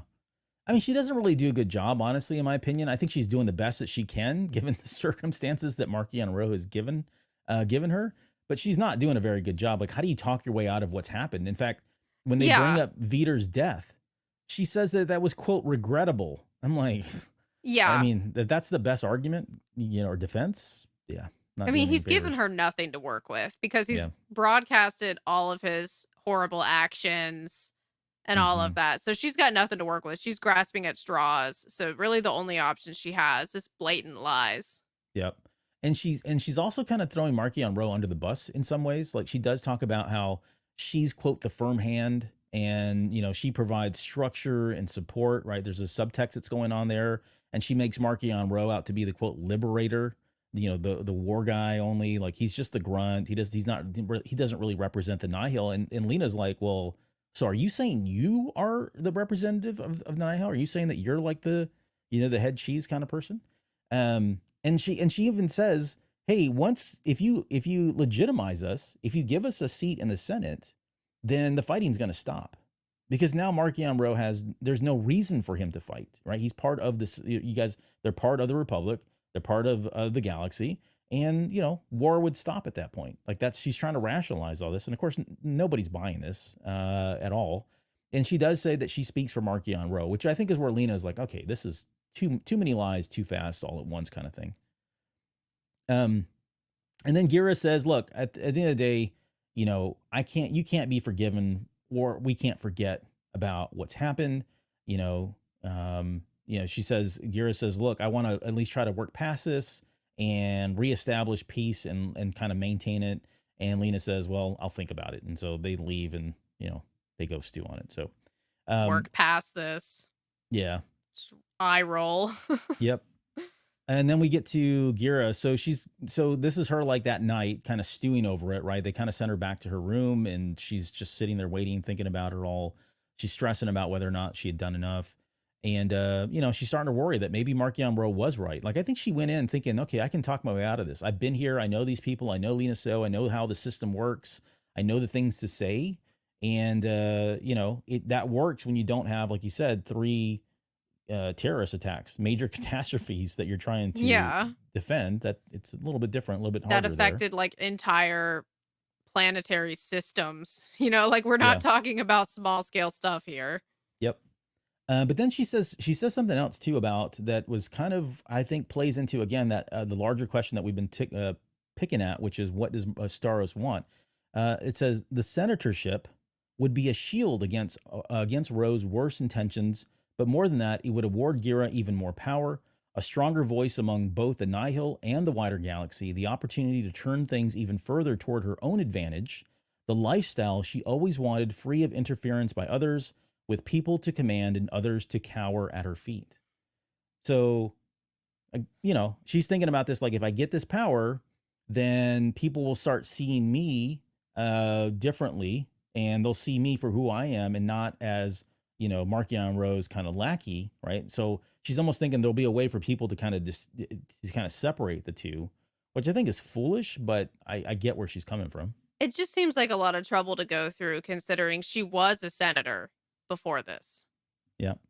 Like she had that, and then she, I guess she wanted to be a bigger senator. Well, I think it was in a bigger senator. There was it was on one of these episodes. I think someone asked the question in the chat, and I think what I said then was, even though she was a senator with the Republic, that has a ceiling. The only I think way you actually might have said that to me because I was complaining about this the other day too. Maybe it was just you. Yeah. Yeah. Lauren texts me like every day about how much she hates Ghirra Starros. Just full disclosure, full transparency. So it could have been any one of the conversations we've had. But what I said was, you can only go so far. I mean, you got either once you become a senator, you start to accumulate wealth, and this mimics our own real world politics on unfortunately here in the U.S. But you can only start getting so much power when you start laterally acquiring power, right? You're no longer going up, but you're going out, and whether that's money or gifts and all kinds of other stuff. But it's not the true ultimate power. You can't go up. And the roadblock was Lena So. Like there's only one there's only one chancellor. So until something happens to Lena So, everybody's just kind of stuck, right? It's the corporate ladder thing. And so at least with Ro, she thought, okay, well, this is a new beginning. This is a new way for me to come in, and there's a career path here for me to go up higher. It's so funny I'm saying that. But there's actually a career path here for me. So I think that's why one of the reasons, again, she bailed and decided to try to become a senator with these guys as opposed to over there.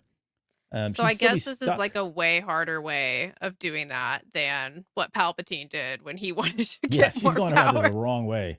You needed to have clones, right? And you need to have somebody put forth a vote of no confidence. No confidence, right? Yep. You need a Jar Jar there with you. She did like the way harder way. Yeah.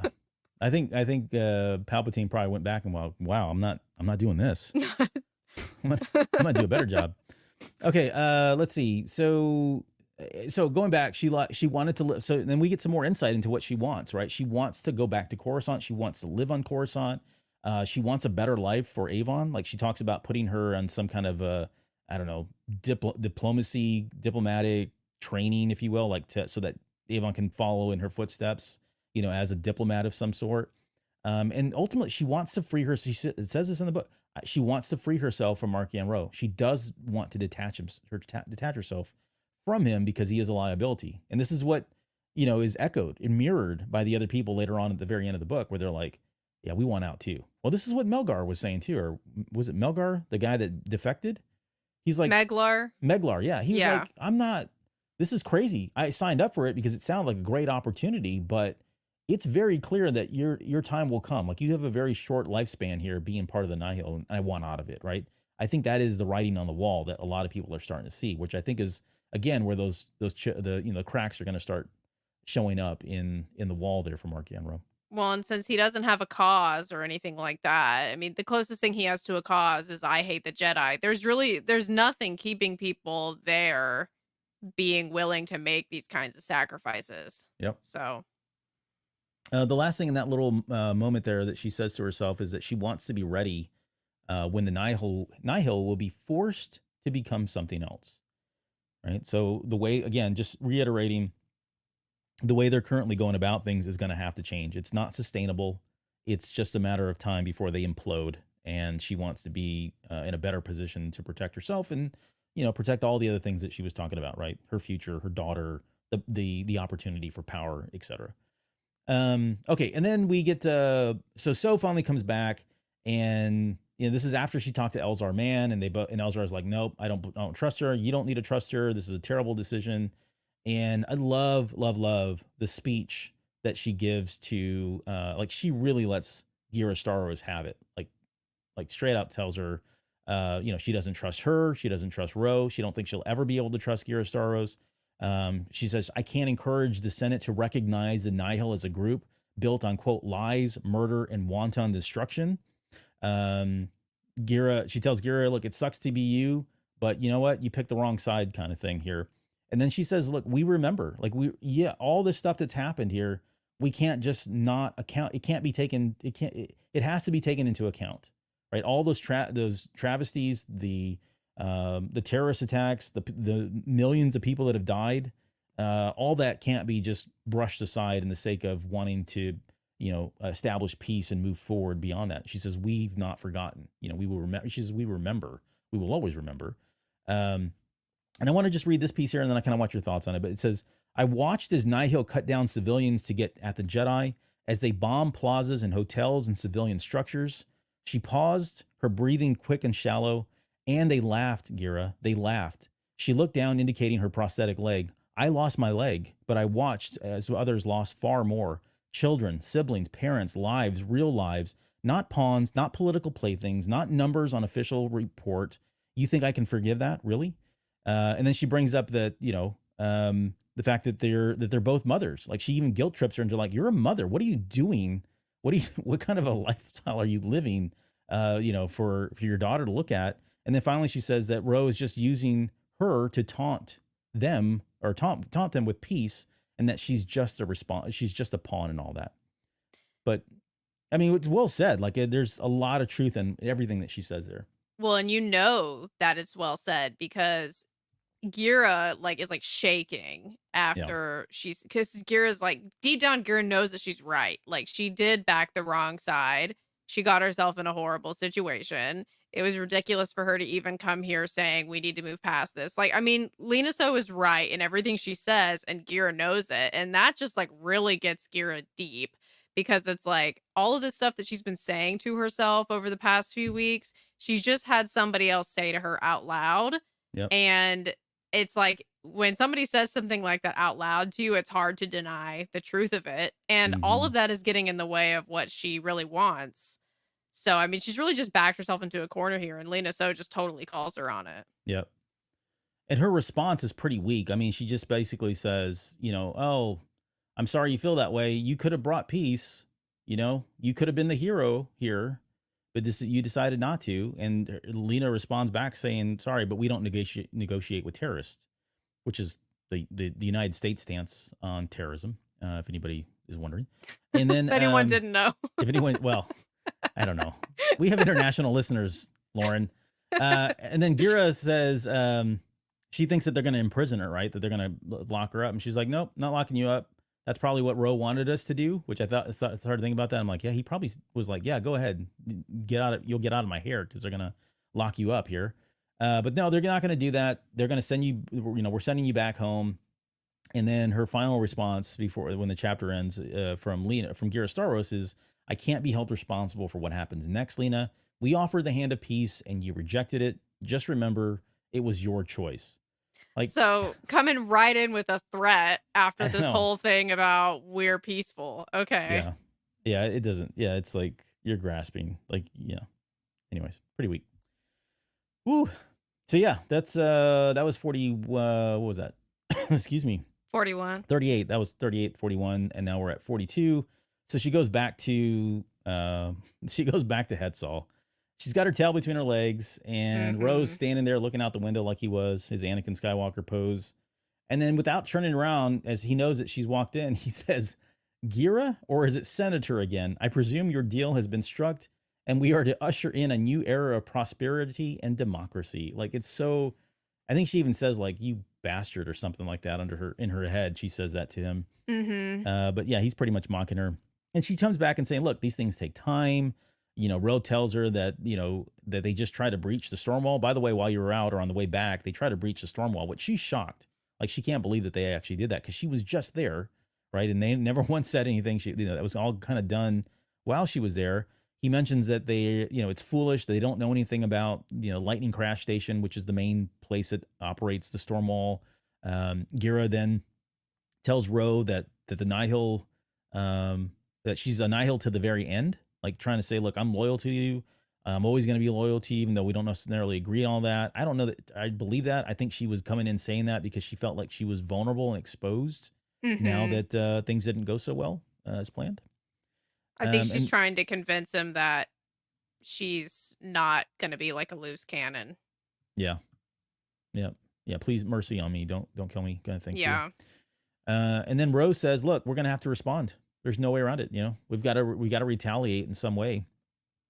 And he says, I'm going to do something the Republic isn't expecting, something that will hurt them more than any cannon, missile, or bomb. Alert the lightning crash. I'm going to expand the storm wall. I love this part of the book because there were a couple moments in this book, honestly, where I was very surprised. Like, I didn't see it coming. And usually I try to predict this stuff, and sometimes I'm right, sometimes I'm wrong. But I was not expecting that storm wall to expand the way it did. And I remember just being fascinated by the fact that they can do that and what that meant. And we get to see that. And we've already talked about that in the other chapters and the other episodes that we've done. But I love the fact that he kind of had this in his back pocket. Like, he'd been thinking about this at some point. He was just probably looking for an opportunity to do it, right? A way to justify it and make it look like, it wasn't just him being completely chaotic. Throw it back in the face of the Republic. Yeah, I definitely think he was waiting. Like, even though he's a chaotic person, I do think that he does have some plans. I think they're just plans that are pretty simple and not very far in the future. And I think this is one of the things that he was just it was a card that he was waiting to play. Yeah. Let's see. We jump to chapter 54. So this is well after all that happens now. So we're back on Hetzal, and this is Vice coming in to report. So this is right after Porter and Avar and Rill have all escaped in Bellen's ship. And she's basically given the report to Marchion Ro, saying, look, they've gotten away. Ro tells her to bring in the Jedi alive, and he tells her to make Rill suffer. He hates her now. He wants her just dead, but he wants her killed, but make her suffer first before he kills her. And then Ro learns that Avar has been in Nihil space this entire time. And he says, I wish she were here now. I want to see her face as she recoils before the leveler. I want to watch as she's gripped by fear as the realization of her fate reaches her eyes. I want to stomp out the ashes of her dead husk. It's pretty cold. I loved it. I mean, it's very sinister, very Marchion Ro, very much in character for him. But there's something about Avar Kriss I hadn't really considered. Like, she is probably public enemy number one. Like, if there's any one face that he can see that he wants killed, besides Lena So, I think she's up there as well as the face of the Republic. But as far as face of the Jedi goes, I think it's Avar Kriss, because she's the one that's been, she's been a thorn in his side for a long time. She stopped him in a few places. She went after Lorna D, did that whole thing. So it is interesting that he does kind of have a thing to get her killed or wants her dead.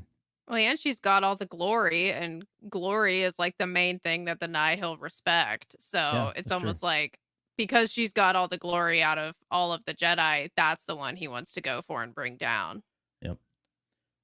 Vice says that, hey, look, I got this. I'll go find her, kind of thing. I think she's trying to save face. She's trying to do whatever she can now to not get killed as well. And then Ghirra suggested that they let the Jedi go, which I was like, oh my God, what are you saying? She's like, why don't we just let the Jedi go? And Ghirra, her argument is that they're scared and that that they now would be willing to accept an offer, right? And so that they could use the Jedi as bargaining chips to gain even more power. And in that moment, that's where Ghirra's, I think she thinks, okay, this is it. He's going to kill me for saying this. This is it. My life has come to an end. I can't believe I just said that, kind of thing. One of many of these moments. One of many times, right? Yeah. And then Ro reminds her that he's not looking for political power, that he only wants the Jedi dead.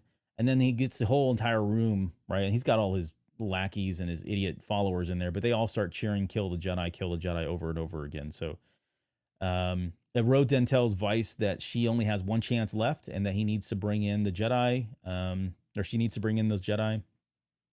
And then Ghirra, this is where Ghirra is finally approached by Selch, who's actually one of Vice's followers. They don't really mention this person much at all. It's the first time that I recall that we've even heard of this person. I believe But so, yeah. yeah, but Selch comes up and says, I just wanted you to know there are a lot of us who agree with your way of thinking. Vice has been racking up a lot of deaths among her people, and it's set people's minds to a different way of thinking, the way of doing things. To do with that information what you will. And then she walked away, and Ghirra says to herself, it worked. They're listening. It actually worked. Like she feels like she got through to people and has got them to see and understand what she's trying to do, what she's trying to say, where she feels the Nihil need to go in order to change, so they don't, again, self-destruct, self-implode, or just die because of, lack of planning or any kind of proper, measures being taken given the chaos that they live in. Yeah, because I don't think Marchion really has accounted for the fact that the regular Nihil, they're the ones that are actually taking all the consequences. So, I mean, once it starts becoming more and more apparent what those consequences are, like, that's cool if he just wants to be chaos and all of that. But, like, Mhm. you have to have people to support you. And he really hasn't, he doesn't seem to realize that the other people, like, they've had to make sacrifices for the position that they're in that he probably doesn't really ever see. Yeah. And there's a part of me, I don't know that he doesn't see it because it's out of sight, out of mind. He doesn't care about it, but that's unfortunate because that's what's going to ultimately bring him down. Right. Um, so chapter 66 is the last chapter. Let's see. And so this is where, so the Nihil now are made aware that Avar has escaped, Shrike has been captured, and that Vice and Porter are, likely dead, that they, when they were doing their battle or whatever. And Ghirra is, happy at this point that people are starting to doubt the effectiveness of Ro's ways. She likes that there's, the chink in the armor, if you will. And that there's basically two camps now, right? There's the chaos, murder, die camp, and then there's the take in the spoils and live camp. And I think that's, again, where I think these two characters are really going to start to diverge. We'll see what happens when they come back. But Rose says that, her newfound arrogance is suiting. Like, he sees it in her. I mean, she's walking up to her in this chapter, like from behind. And the first time I read this, I thought, he's going to do it. This is he's had enough. This is the moment. This is the moment that she's been fearing and talking about this entire book. And then Ghirra, like, she's already in fear. They're already gotten, they've got a couple setbacks here, of course, with everything that happened. And then she doubles down and, like, throws all of the events that have recently happened in her face. She says the Jedi have escaped, aided no less by a traitor from Vice's own ranks. The storm wall is no longer impenetrable. The galaxy has witnessed the Jedi triumph. And he says, it is everything. Don't you see it, Marchion Ro? The Republic is fed on hope. Avar Kriss was one of their greatest hopes, a born leader, a symbol of power as the beacon, and now she's returned in a blaze of glory. She survived the Nihil space for an entire year, and now she's learned how to breach our defenses. It's everything the Republic needed. It'll set us back months, maybe more. Like, wow, those are some big old space balls to sit there and say that to Marchion Ro in that moment. He's not really, like, it doesn't, like, flutter him at all. He's, I think it's just because he doesn't think that Ghirra's gonna, like, I think she can say whatever she wants to him, and even though it might make him mad, he doesn't think that she actually is capable of doing anything about it, or he doesn't think that she's right. So I think he just kind of brushes off everything she says. But the thing that's funny to me about what she says to him is she's talking about how Avar gave everybody hope, and in a way it's almost like Avar's success, it kind of gave her hope too, that she actually is going to be able to convince the Nihil to go with her way of things. Because it seems like after Avar pulls this off, Ghirra's like, yes, okay, now I actually have something to where I have some leverage against Marchion, and maybe to convince the Nihil that, like, we've got to change our plan here because people are making progress. Yeah, no, you're right. That I can see that, where she uses this as a look. He's been saying that things are going really well. Yeah, we've had a long trail of successes, but look what's happened now. Like things are really, this is exactly what I was warning you about. This is exactly what I was talking about. We're not doing what we need to do. And now they suddenly have the advantage. I can see where she would use that to kind of rally more people to her cause, which is really just about power. But yeah, I agree. This is not good for Ro. So Ro's response really is he says, look, I'm going to shut down all the lanes. So there's no more, they won't be able to get through with the old, I forget the name of the technology that the EX droids were using, but he's going to shut those down. So really the only way in and out at this point is going to be with the path drives. He also, and then Ghirra gives kind of, like, if that wasn't enough, she then like even gives another like, inflammatory speech. She says, this began with those preposterous theatrics, the execution of the Jedi, the public broadcasts, the posturing. You may not have revealed a weakness, but you've shown that you do not know the Republic or the Jedi like you think you do. Like, yeah, crazy that she would even say that. And she didn't get it all out the first time. yeah. And then Rose says that, she asked him, like, what do you want? Are you wanting to be like a god? And he's like, yeah, that's exactly what I want, right? Why wouldn't she calls him unhinged, like literally tells him you're unhinged. And his response to that is, well, you're boring, which is what, my 5-year-old says sometimes. Doesn't make any sense. Well, he is in a way, he does behave like a 5-year-old at times. So yeah, maybe that's in character. Maybe Mann has a 5-year-old and he's just, channeling some of the stuff that kid said to him. And then Ro's last words to Ghirra, and this is kind of where the book ends right here, at least the chapter ends for them. He says, and remember this, turning to walk away, you are only alive because you remind me of what the Nihil must never become. That is your purpose. That is who you are. And so that's what I was alluding to a couple times now. I've mentioned it. I think he is kind of keeping her around simply because it's as weird as it sounds, as I don't know, maybe nonsensical as it is.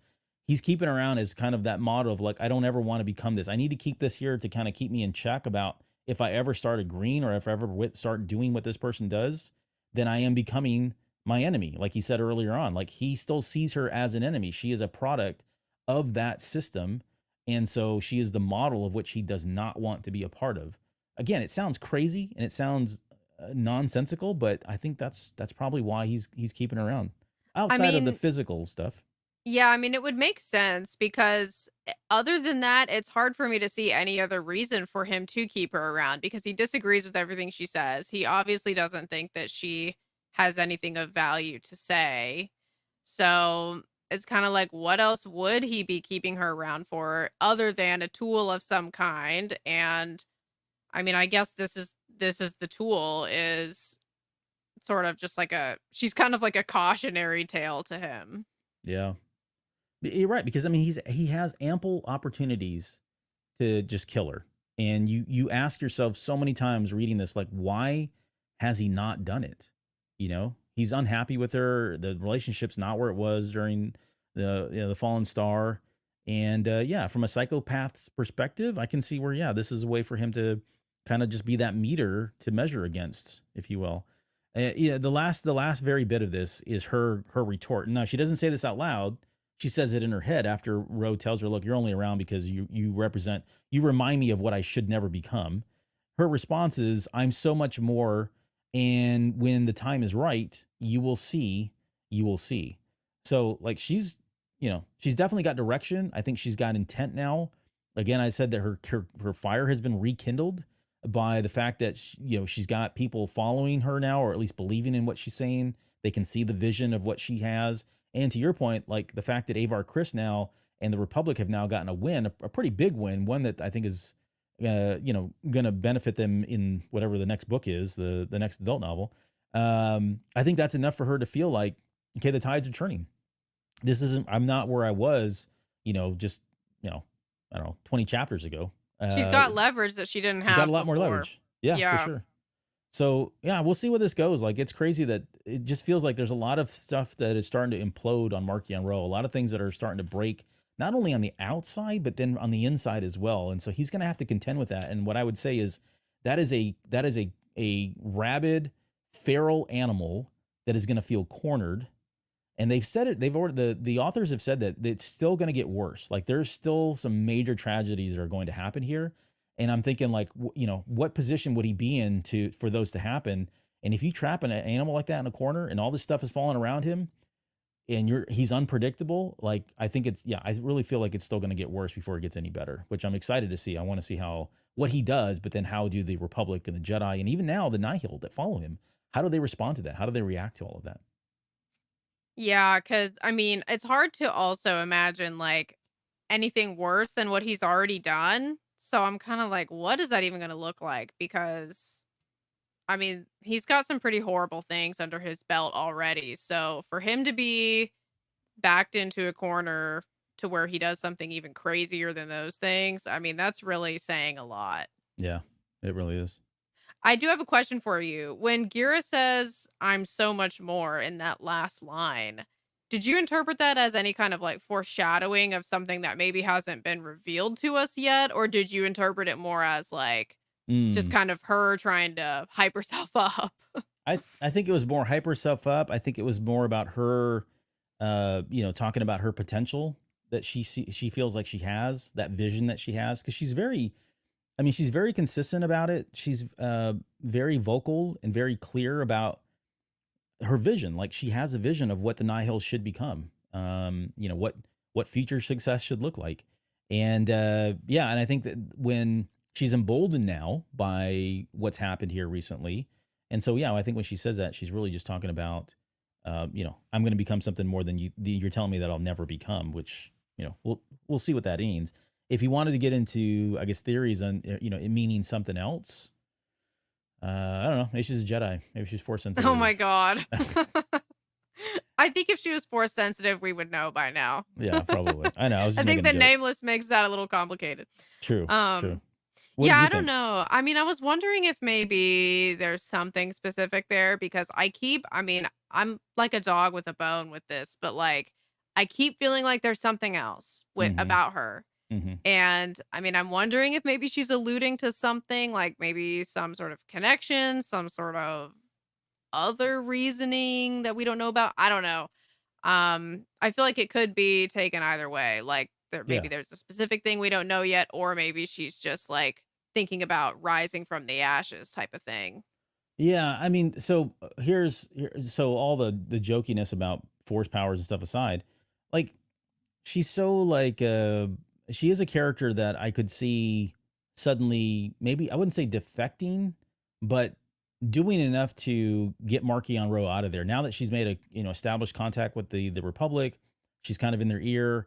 She's got people that are willing to follow her. I can see her internally sabotaging things in that regard. Right? Like this is something you didn't expect. You didn't expect me to be able to bring you down from the inside and do it stealthily so that people don't. He would never know that it was him or her. Right? I can see something like that where the potential there that's outside of her script really, but it's it's a position that she's in now, and there's a new opportunity here for her to kind of to take advantage of the power, what little she has, or at least her position that she has now in the Nihil. I don't know.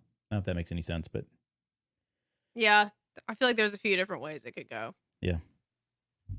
Well, that was fun. I mean, this is that we'll end it there. That's the last the bit we have on Eye of Darkness. Of course, we've got Escape from Valo that's come out. Please, if you guys aren't following the main comic for the High Republic, follow that. At some point, Lauren will be back. We'll likely be back at some point to do some of that. Usually, we try to wait for those chapters to kind of or those issues to kind of bundle up into a group, and then we'll bring something in there. But yeah, we've got a lot of High Republic coverage still coming, especially now that we're really starting to get into phase 3.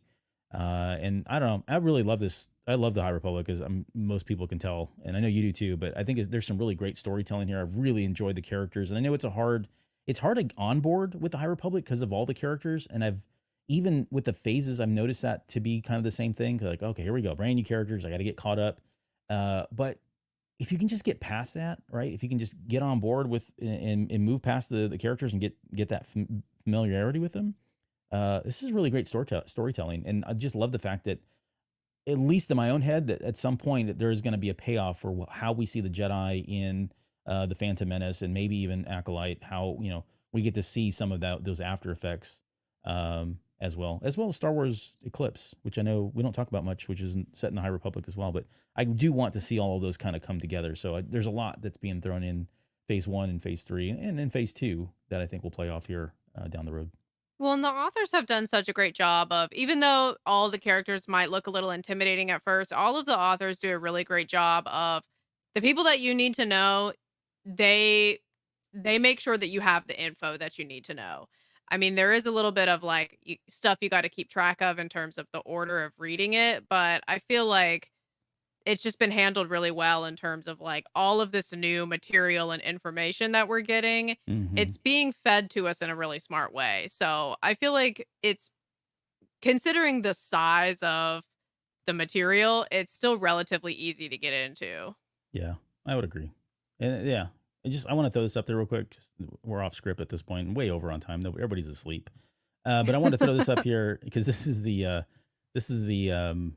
acknowledgement at the very end. Oh, you can't see that. That's too small. It says, "To Mike and the Architects, you really should have formed a band name with that." That was his his acknowledgement there at the very end of the book, George Mann. But I like the title, Mike and the Architects. It's like Mike and the Mechanics, which is an 80s band, if you didn't know. But all right.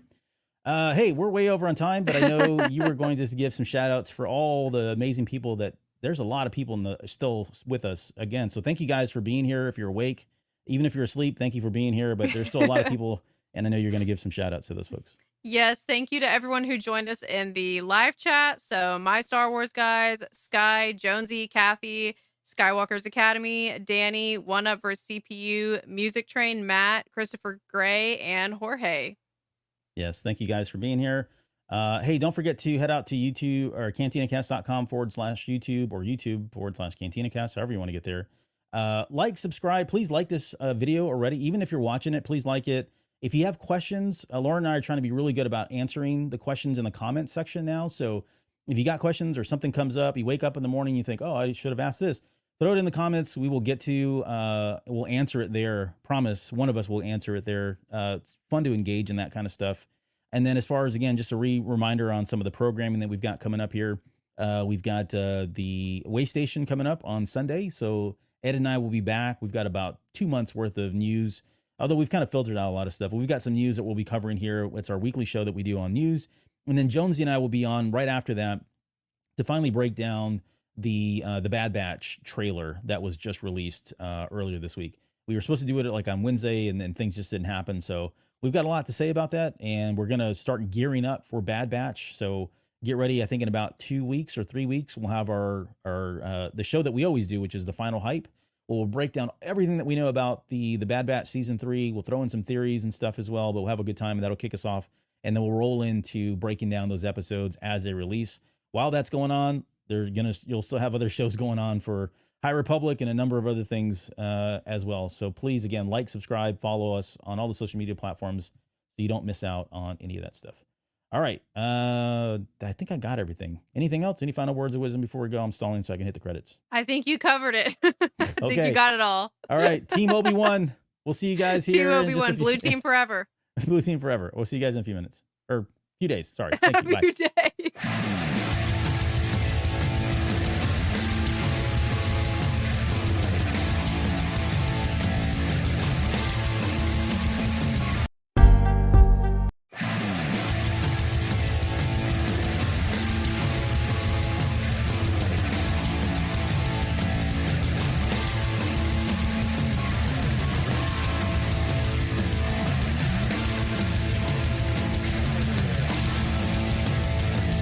You're still listening? Wow, that's amazing. Well, I'm here to give you the disclaimer.